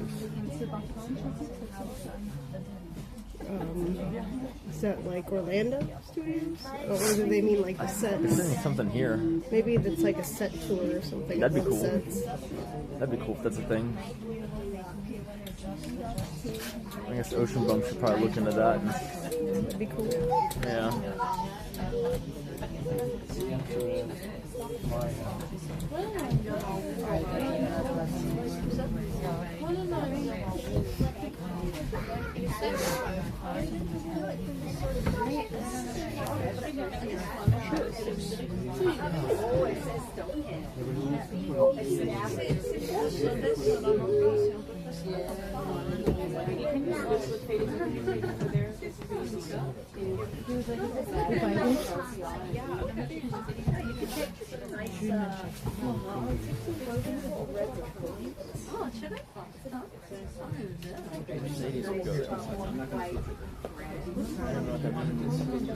Mercedes World? Go there. I don't know what Mercedes Do you mind turning that away from us? We really don't want to be on the Oh, it's just us two in it, but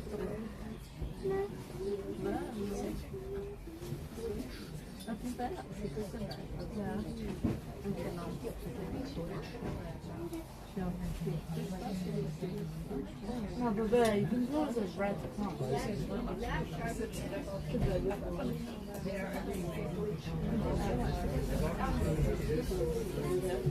Should I send it to you?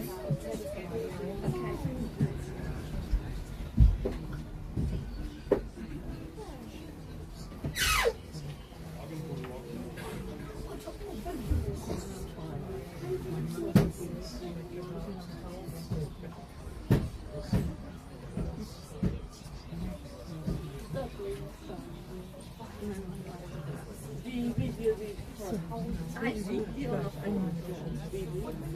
But I'll send you tomorrow because I'm running out of it. So,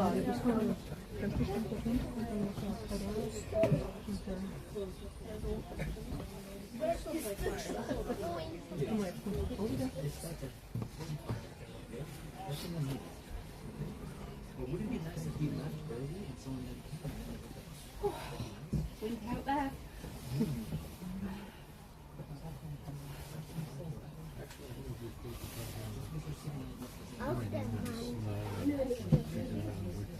Well, that's a schedule. You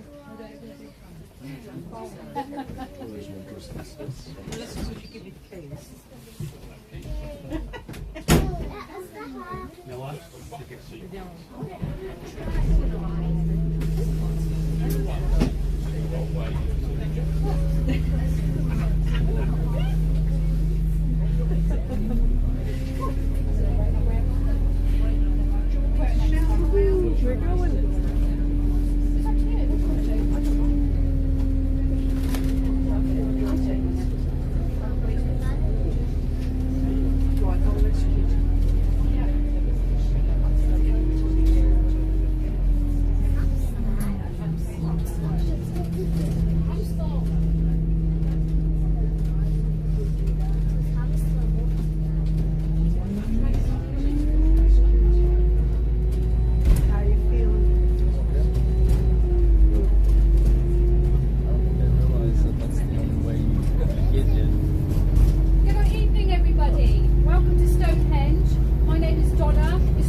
please do not touch the stones. They're very fragile. They have what's like the moss, which is part of their ecosystem. We've lost a lot of, unfortunately, over many years, I've lost a lot of engravings. Okay, so that's number one. Please mind your step. There hasn't been raining today, but sometimes it can be a little bit muddy up there.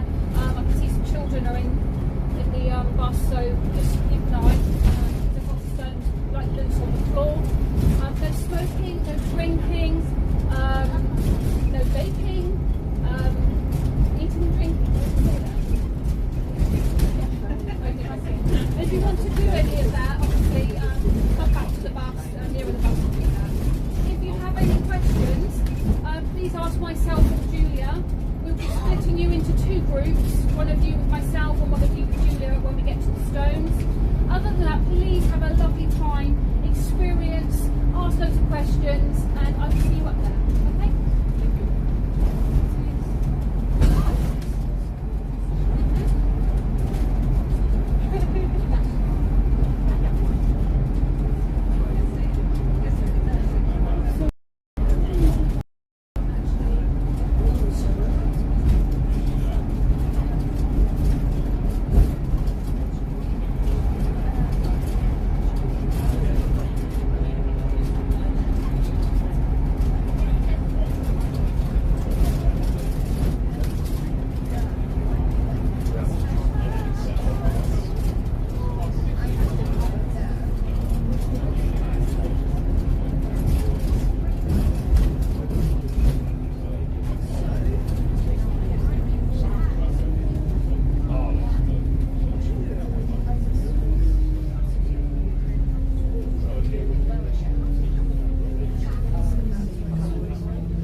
See it. I don't see anything.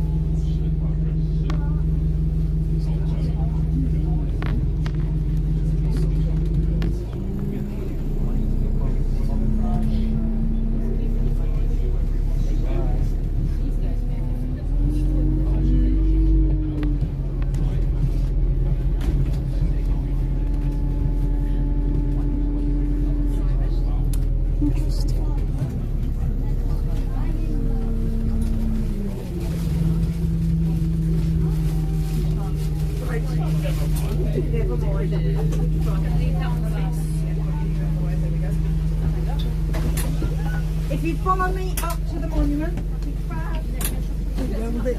Sure.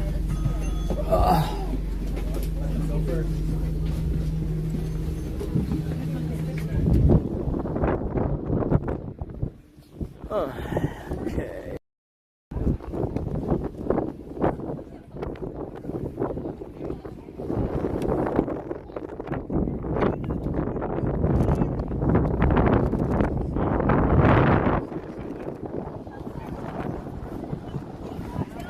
Yeah, I'm pretty sure due to the volume of people, they always cart you up the bus nowadays. It's just how it works.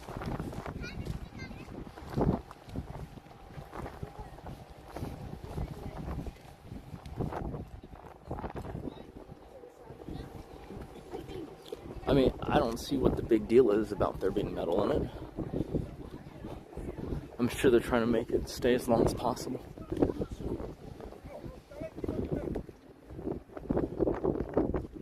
What the fuck is car hinge? I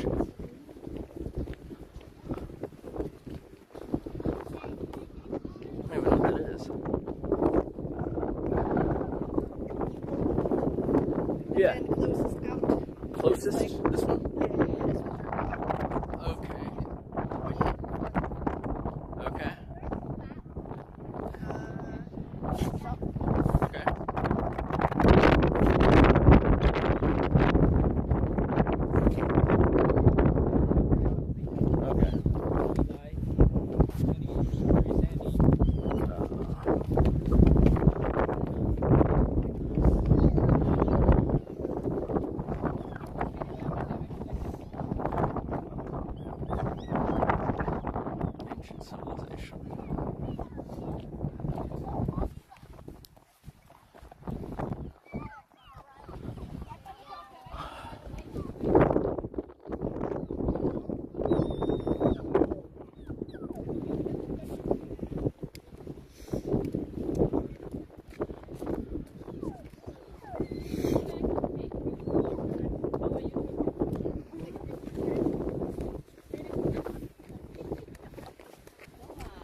That's that marker stone thing. One of the seasons, I think. Interesting.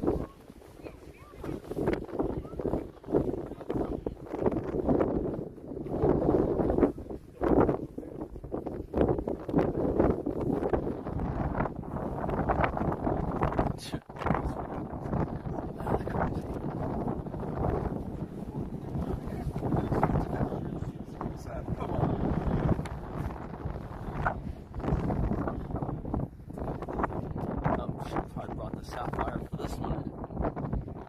Am I right?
let's start with that wine.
You have a look around you.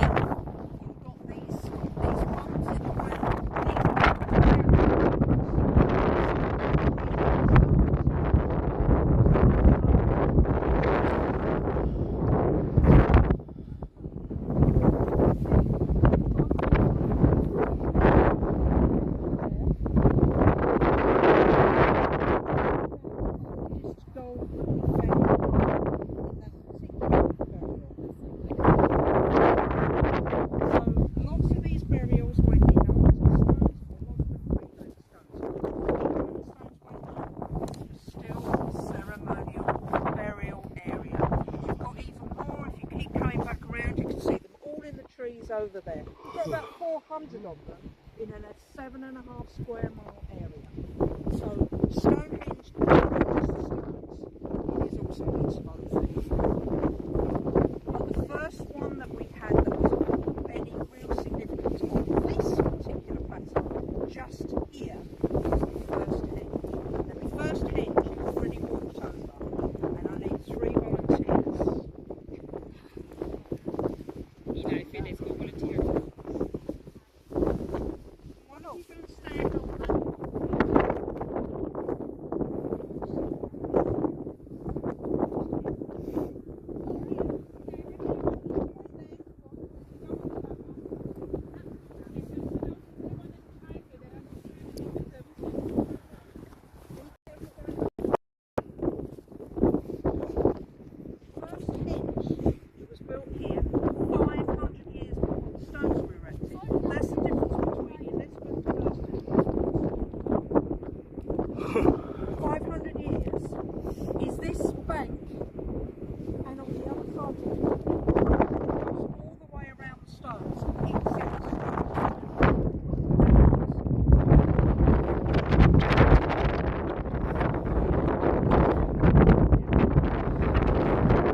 people from Wales came, that's about 130 miles. Blue stones that we are going to see in the circle. So the first circle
What do you mean by compound the stones? Oh.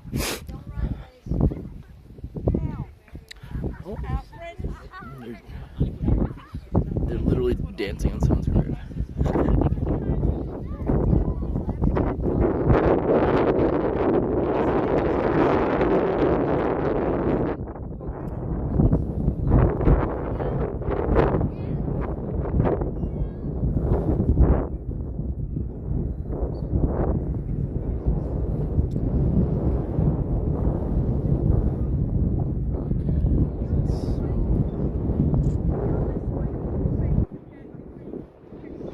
Stone pictures. Alright guys, make your postcards. Alright? This is it.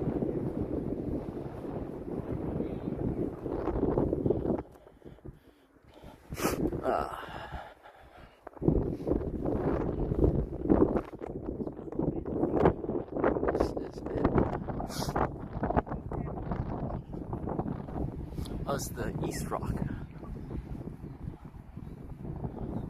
We're gonna go in there later, you dumb fuck. Chill the fuck out. We're just looking at the outer part first. There's people in it, dude.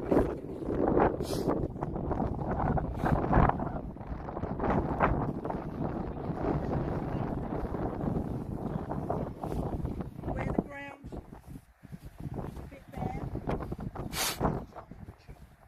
Chalk is literally right under the grass. Where when it dries out, it bubbles up. Trust me on it. That way. Underneath the grass is chalk. So that stone on the other side, there would have been one there, and there would have been another one over there. 4 stones. We call them the station stones today, but I think they're misnamed after the station stones. Because those 4 stones, there is some question about whether or not they're numerous.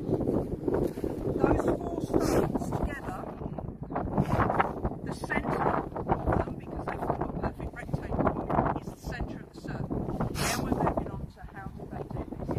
500 years after their ancestors have built the bank and the ditch, they decide they want the stone circle here.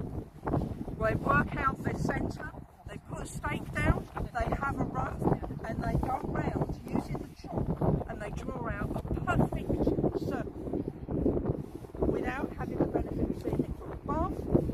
They know it's a perfect circle. These people are no less intelligent than we are now. They were just limited by what they had available. So they draw out a perfect circle, and then they can decide where to put exactly every stone. You've got a nice night for it now because the sun is out. Look at the shadows that the stones are forming. That is very, very specific. Every day it changes because of the way that the sun.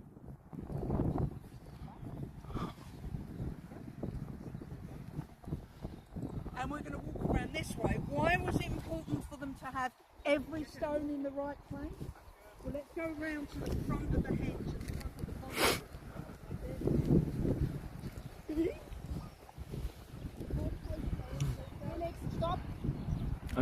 just because the planet's moving.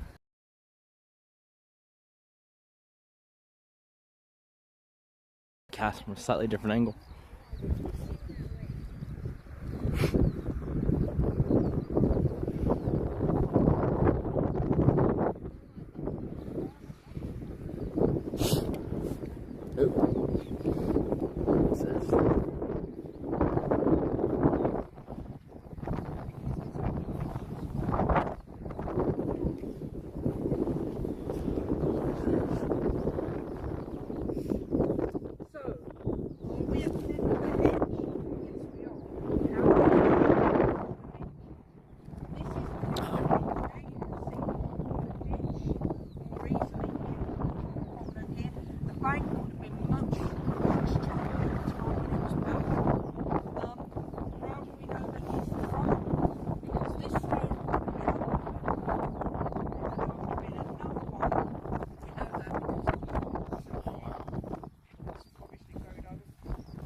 On the longest day and the sunset on the shortest day, and it comes through that gap there in the stone.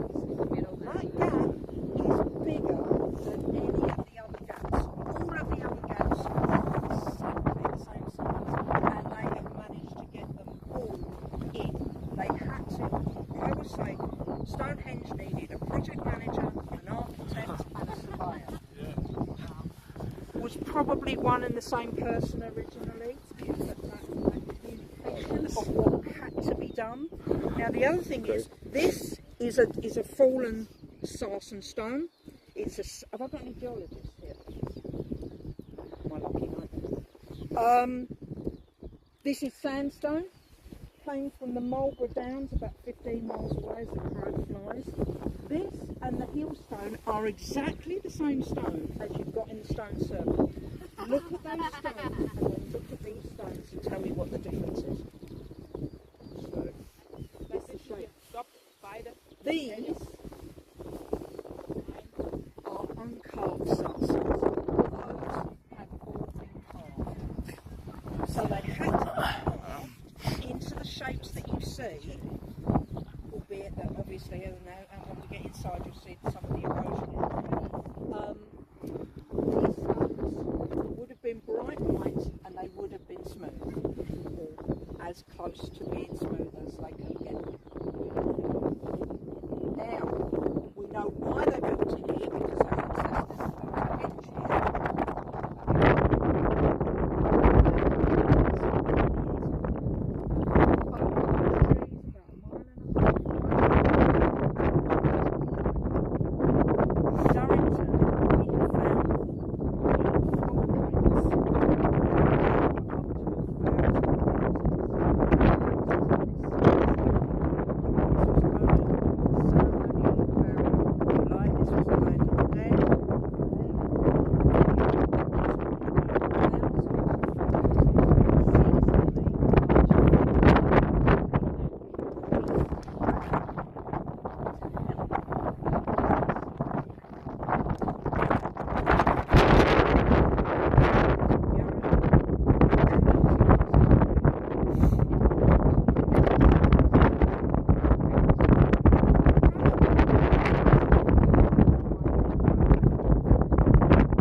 So that's how they did it.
birds, they collect it from over there and then they try and nest in the stones.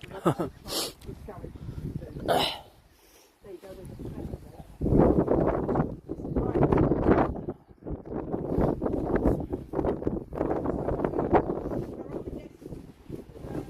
Circle.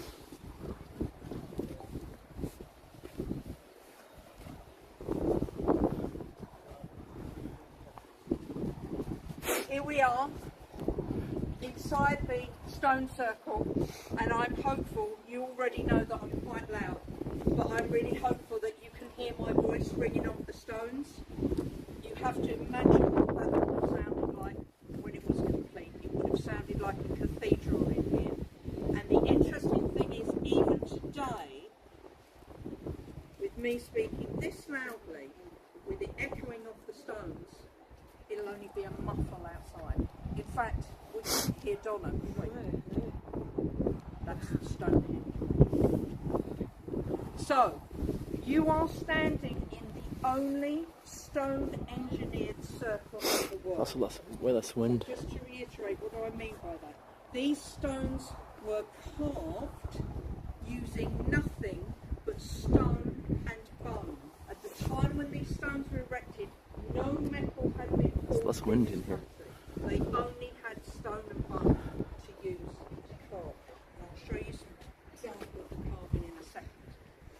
What would it look like when it was complete? There would have been 30 upright sarsen stones all the way around in the perfect circle, as I described to you how they would have done that, using the station stones outside. Every stone on the outside would have had a lintel. The lintel is a horizontal stone. Those stones are all, or would have been exactly the same length. Inside that circle is a horseshoe shape of trilithons. Trilithon means 3 stones in ancient Greek. Number 1, number 2. The third one, this was the giant. This is the 4th, and this is the 5th. This one has been down for millennia. How do we know? Because it's all smooth, where people have rubbed themselves against it, which is why we don't like people touching the stones. Also, this one, there should be something here. How do we know that there should be something here? You look up there. Can you see that shape on top? Have I got any carpenters here? It's a tenon. That's what we've got. Well, if I show you its mate, running mate, you might, yeah? This stone here would have been the lintel for the giant. This is its motors. That, or this, fits on top of that. It's 4,500-year-old Lego. That's much cleverer than that. The lintels on the outside, and actually if I can use you can use me to validate what I'm saying. The lintels on the outside,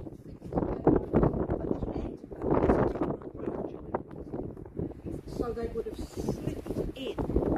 And if you look, you can see. Yeah, that's it is from. It can look like it's going to hold for much longer.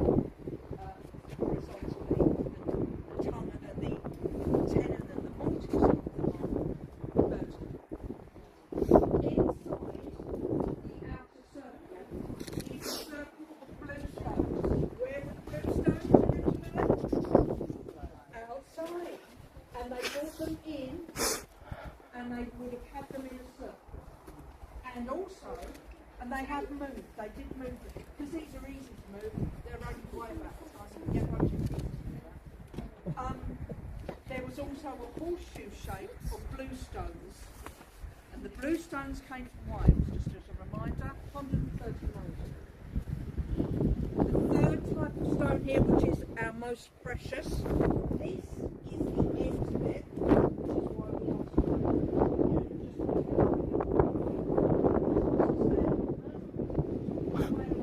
What?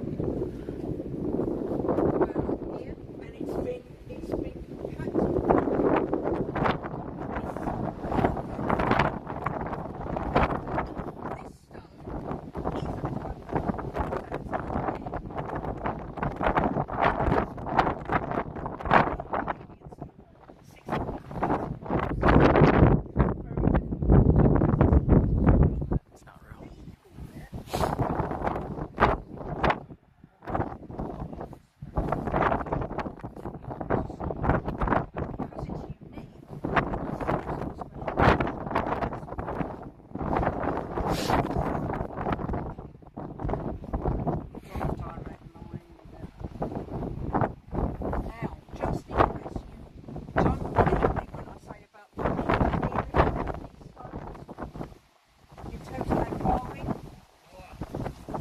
get a chance, have a look over here. You can see how flat this is, and also you can see all the original.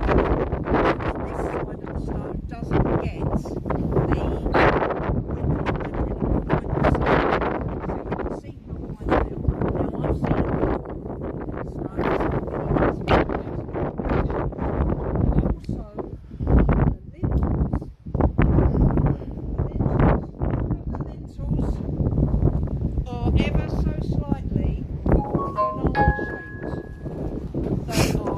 concave on the inside, vex on the outside, because always love to go in circles, never in a straight line. I'm going to stand right here, have your time, get your pictures, we've got some sunshine pictures to get, and I will take you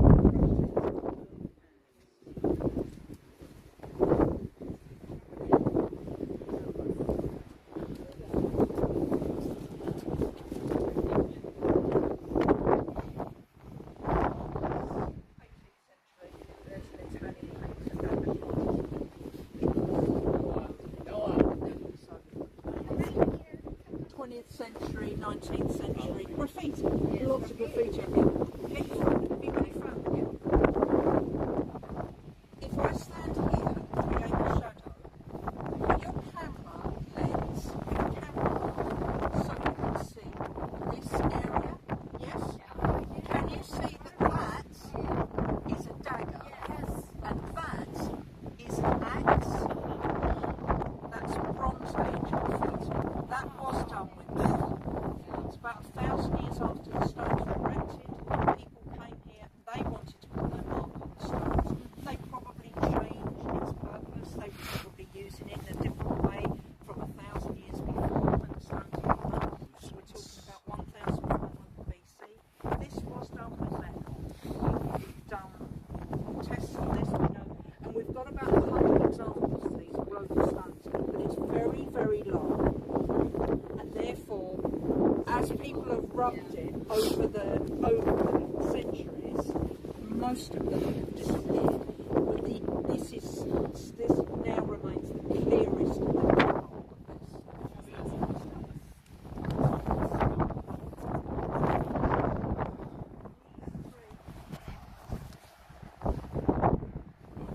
Let's see.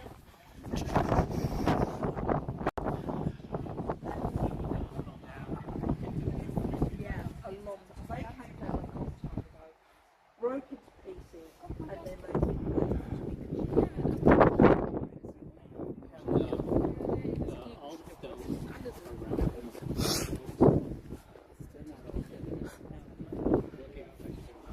and that's a common question that we get, where are the missing stones?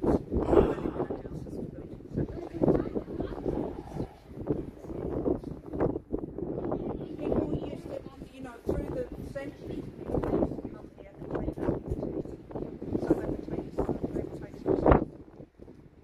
and that's why a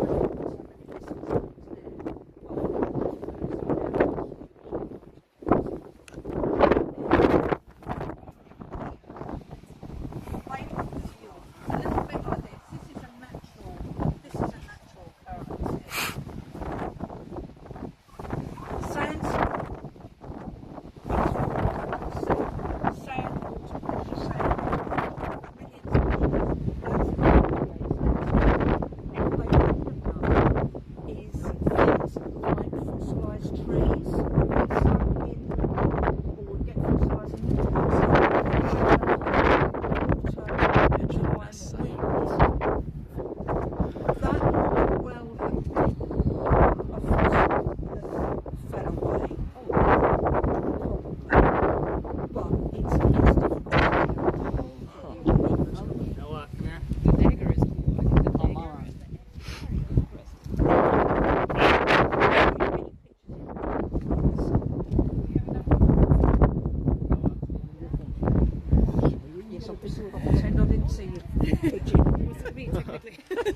I know it was really technical. That's all right. Loopholes. So I'm turning a blind eye.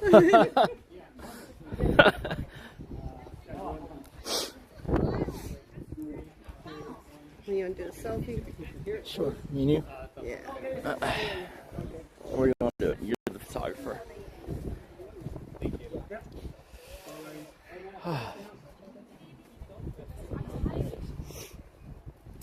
can try to get the sun between us. Okay. See how above us.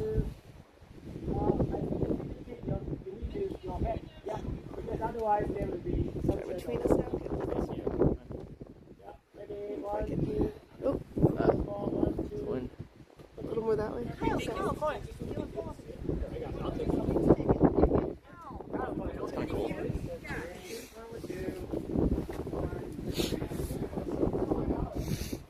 You hold the pigeon out.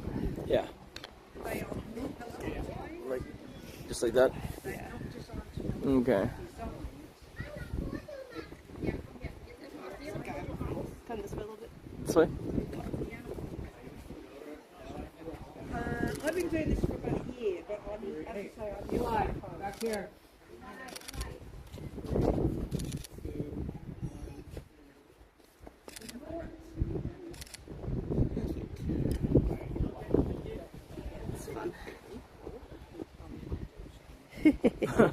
That's fucking hilarious. That's why I wanted him. I'm like, I need a subject for this shoot.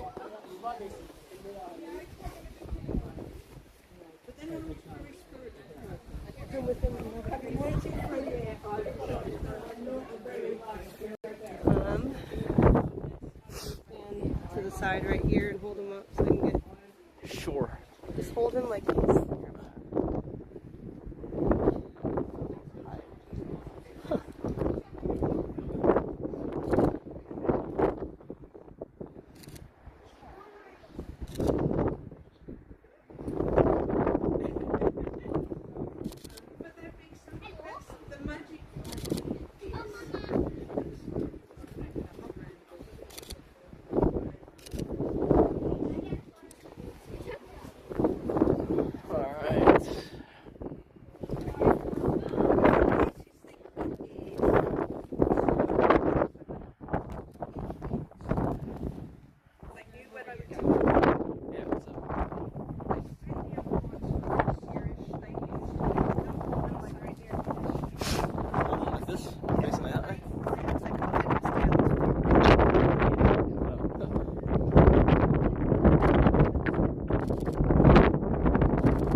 What's up?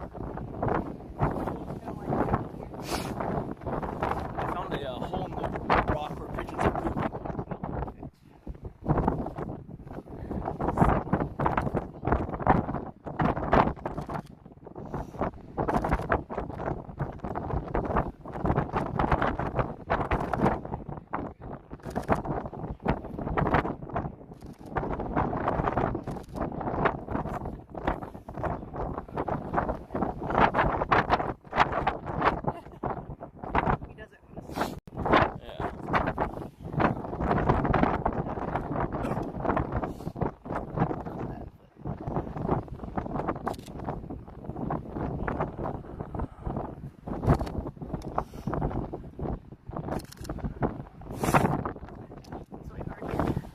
Look. There's grooves here. What the hell? I'm gonna go around like that. Oh.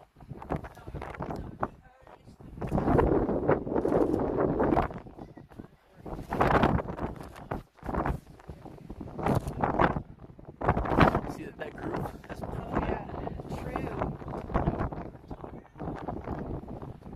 Drew's just pooping it.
got some Roman. The Romans got here in 49 AD.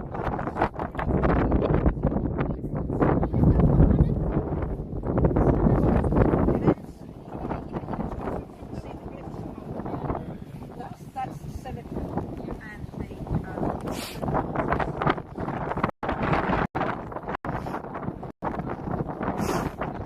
Here, I can hold him up in that nook, and then you can take a picture like he pooped in it. What? Flowers first. Flowers. Oh.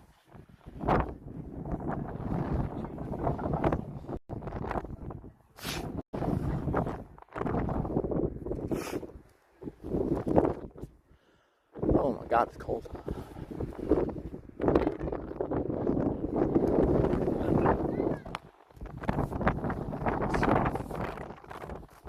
Starting to escape.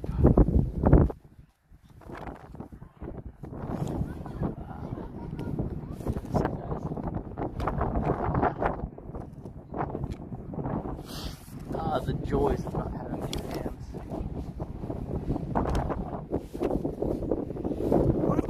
Okay, here's that.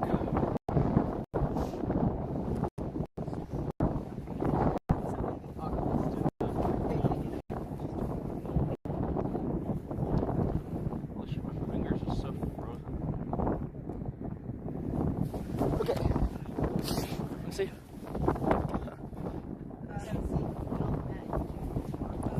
Where? See if you can get that. It's handiwork.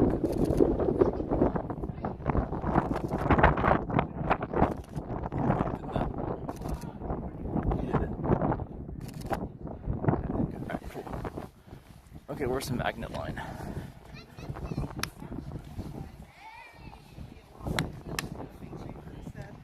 Here?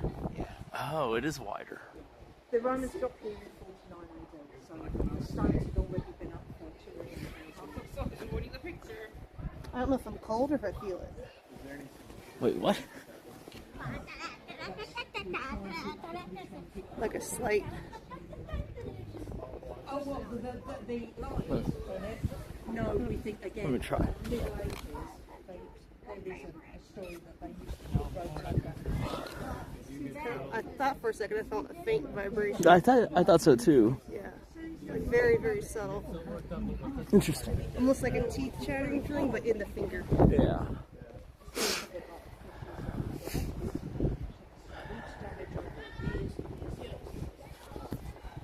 Excellent. I I'm also going to felt pull a twitch. everyone together now, and I'm going to get you back to the path. That is our time coming to a close, young man. Just in case you fall, because there's so many stones. Shit, I didn't So feel if a twitch, I get you felt to it kick. Get the last of your pictures and head back towards the path. And you want to head towards the path, please can the children not touch the bird. That is What? a very, very rare What the hell? bird. She's called Gertie. She's a great bustard. There are only 77 What the hell? breeding pairs in the country. She doesn't breed because she's imprinted on, she's coming into the stone. She's coming in to say hello. You can go over and say hello, but just don't pet her. Don't pet her. But if you want to head that way where Gertie's coming in, that would be great as we bring to the end of the Oh, she's like, No, you can't touch it. Noah, I need you to come here. Away from the bird. I want to say hello.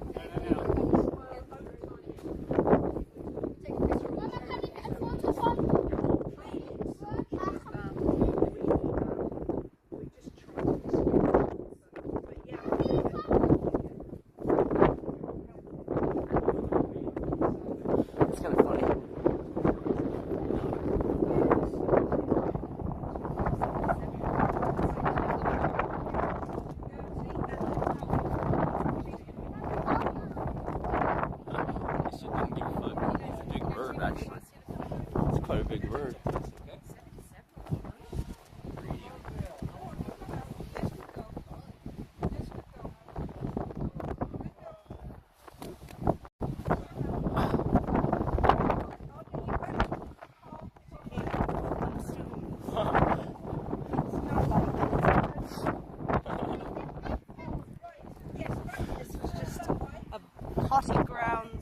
giant birds' faces all the time. The other ones being dissected. They are discriminating. They're like, Dinosaurs. isn't it funny? They want to keep the birds out, but that one's endangered. So right? They're like, oh yeah, we try not to let them nest here. And then they're like, well, that one has 77 specimens left, so he can breed them. She can breed wherever she wants. What does it say?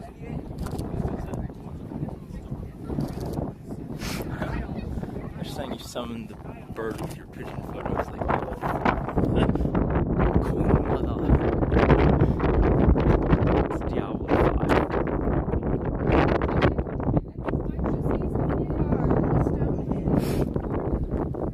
Stone graffiti.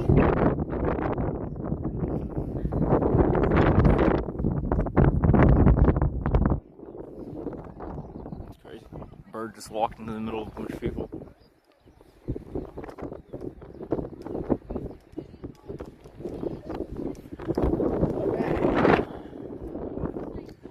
God, it's cold.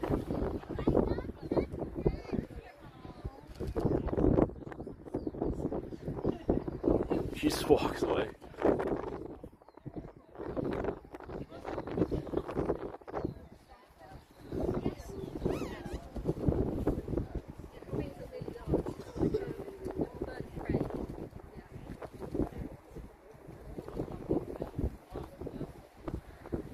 I've seen Steven do that.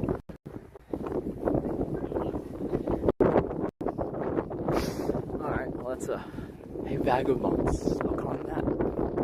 First girthy on my street. What? I don't remember its name. I don't remember what it's called.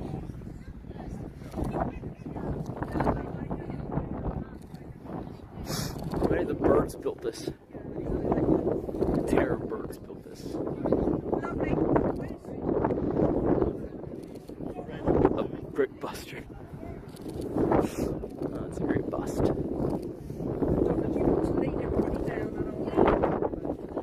if you can all follow Donna down to the back. Oh? Okay. Sure.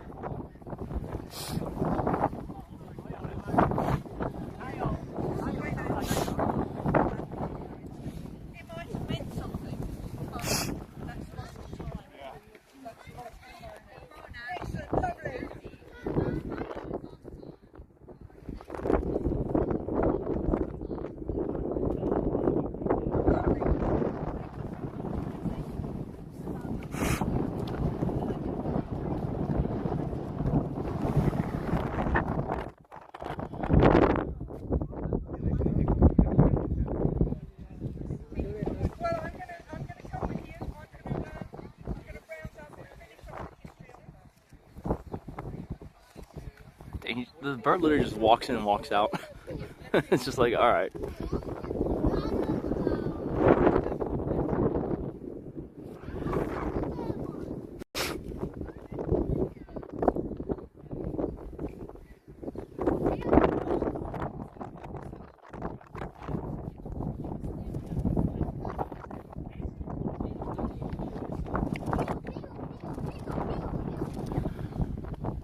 And there it goes.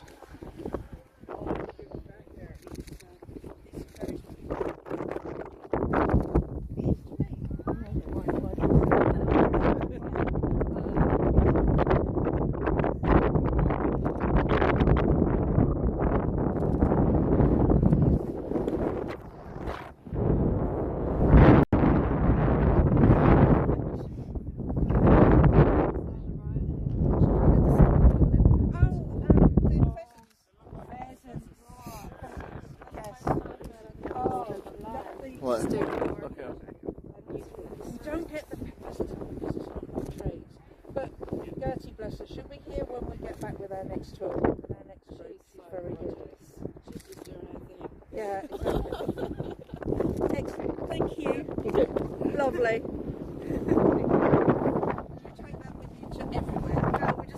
At the gift shop. So how often does that bird show up? Every day. Oh, okay. When the sun's out, when it's raining and when it's too cold, too cold. But when the sun's out, she's here. And she graduated from Spain last week. Oh. And Is it a winter summer thing or what? yeah, so she comes here just for the summer. So she'll be here through until about August. And so does she actually nest in there? Or she just like live No, she doesn't nest at all. Okay. Oh, I see. So she doesn't breed. Ah. A bit sad. Yeah.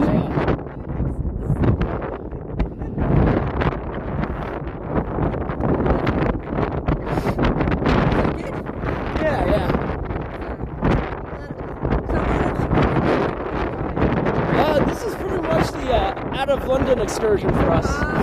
Yeah. So have you done anywhere else? Have you been to Bath? No. I think we might swing by, but I'll see you in just a bit. how many tour groups do y'all do a day? Well, at the moment we're doing 2 in the evening. We're doing 2 in the morning, 2 in the evening. And then we do another one where we take people out to Durrington.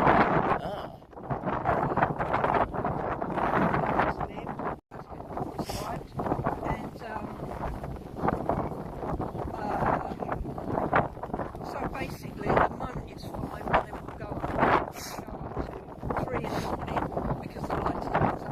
3 in the morning, 3 in the evening.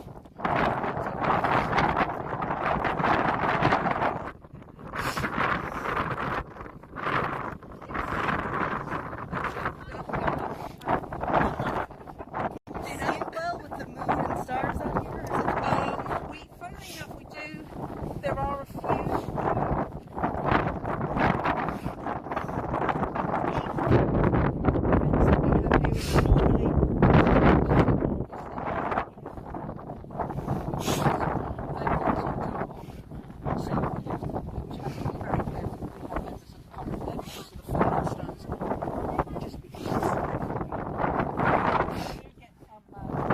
Saturday thing, 5K. That's a lot of money. Teachers of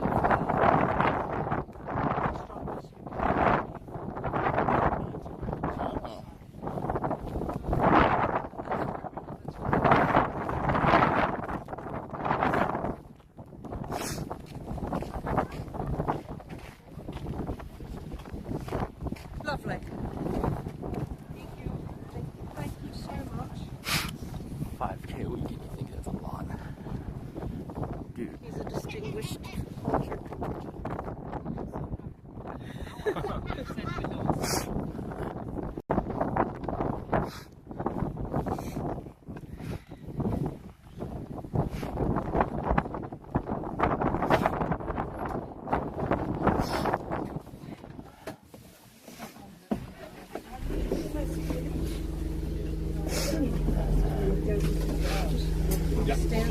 Yeah.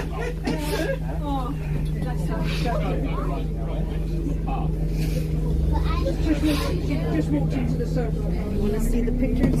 Sure.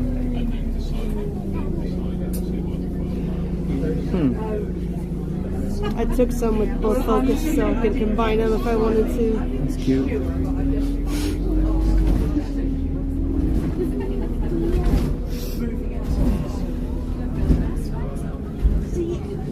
We got some of the bird that we saw at the inn too. There's one that landed on the stone. Oh yeah.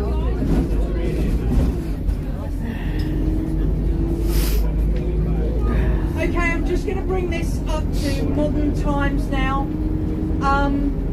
The stone circle and the land that it sits on was actually owned by somebody. It was in one family. And the gentleman lost his sons during the First World War, and he lost interest in it. And so he decided to put that and a number of other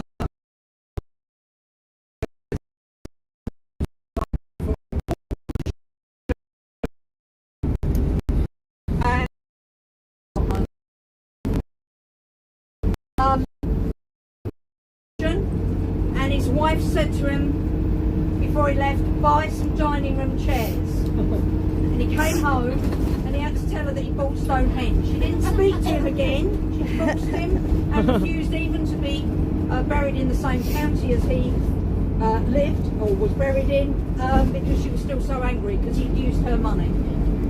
But thankful we are that he did decide after he bought it that he was going to give it to the nation. He gave it to the nation in 1919, and English Heritage has been looking after it for about the last 14 years.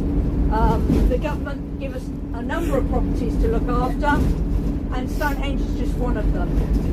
So it is thanks to wonderful people like yourselves coming along on these tours that not only are we able to do the work that we do here at Stonehenge, but also the other properties that we look after. Well, I just wanted to say the entire thing is because this guy didn't listen to his wife. Well, I think we should make that point. We have to be very grateful, whatever the motivation was, that he gave it to the nation at the end of the day. Who sends their husband to buy dining room chairs? Yeah, I mean, what woman would send a man to do a job like that? So, on behalf of myself and Donna and Craig this evening, we thank you very much indeed. Thank you. You just save on the journey. Thank you. Yeah, shop is open and the restrooms are open. Only for about 10 more minutes at the gift shop, okay? She's going to get caught in those doors. It's terrible. I said, if you didn't hold this, then you'd use Sorry, bear with me. Donna, do you want me to do the... Yes, please. Got a lady. If you could. Yeah.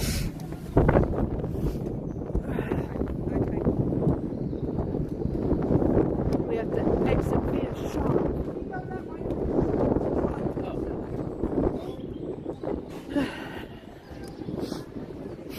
I should buy Stonehenge with the ranch money.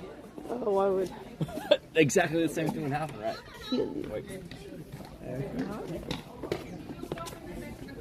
Maybe they closed it.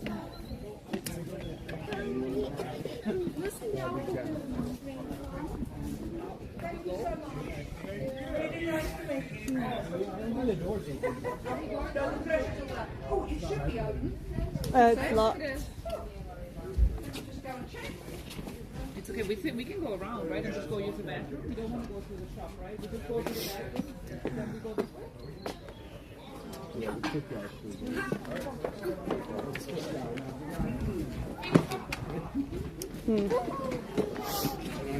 I mean, I guess if everyone's doing it, whatever. Oh well. Oh, now they're gonna come open it. Now that we've all left. Whatever.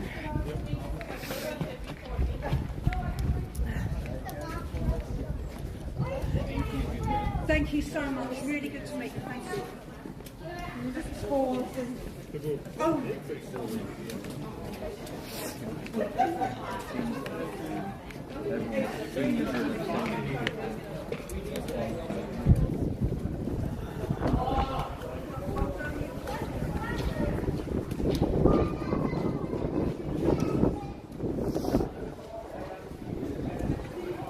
I wonder what kind of snacks they would have had. Tea and stones.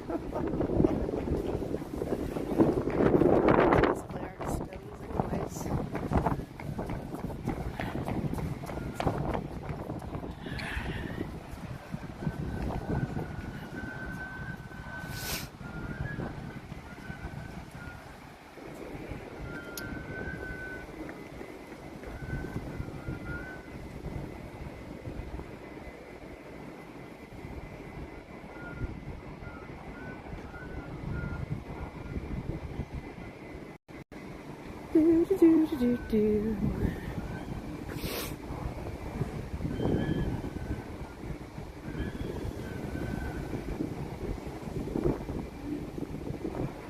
That bird is fighting the wind so hard.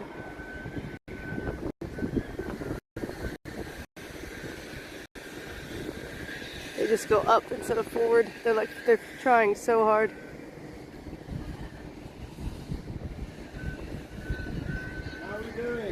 Great. Did you get frozen?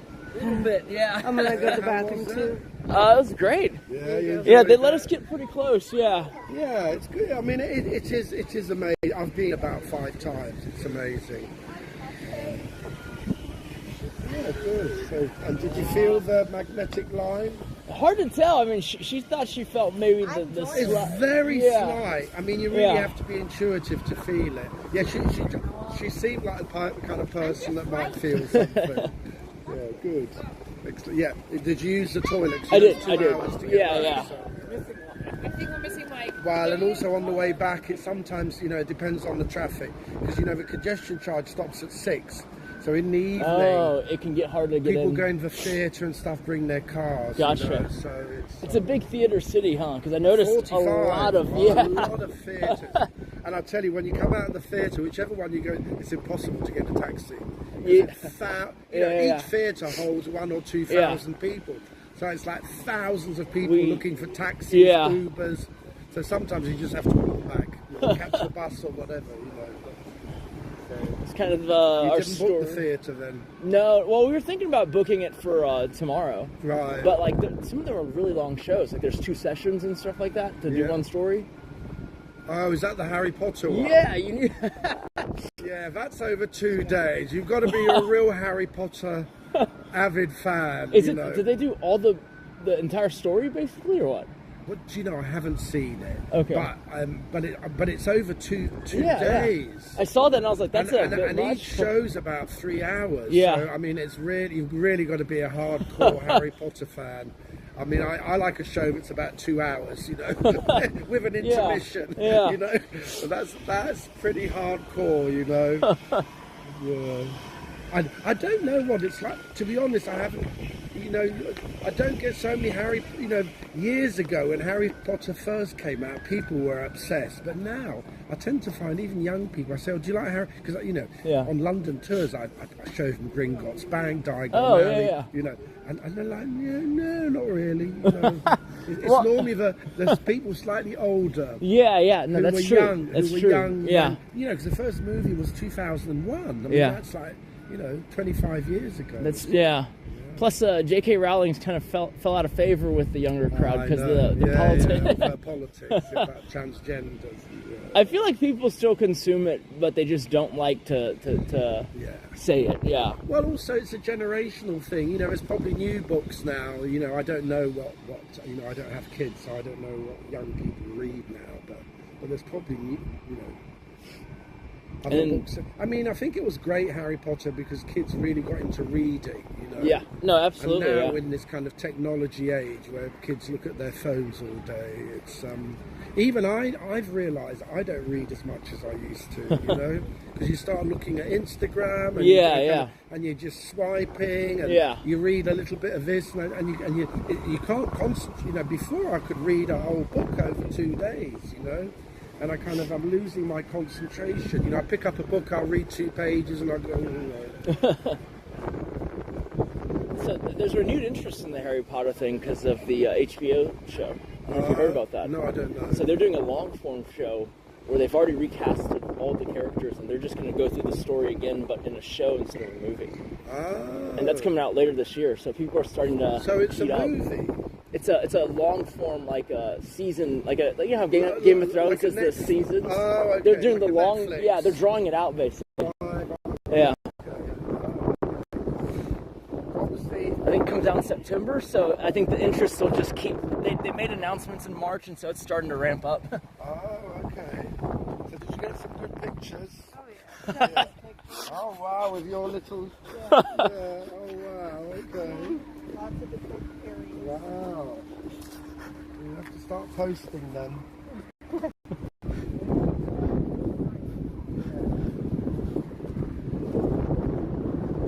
It's freezing cold. Yes, especially like the extremities. Yeah. I was really annoyed. I was sat in a cafe having some tea, and then they threw me out.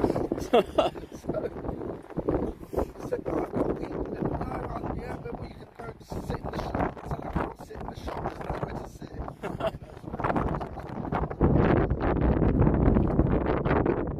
Anyway, look, we've got something. I actually said it was going to be sunny at 7 o'clock.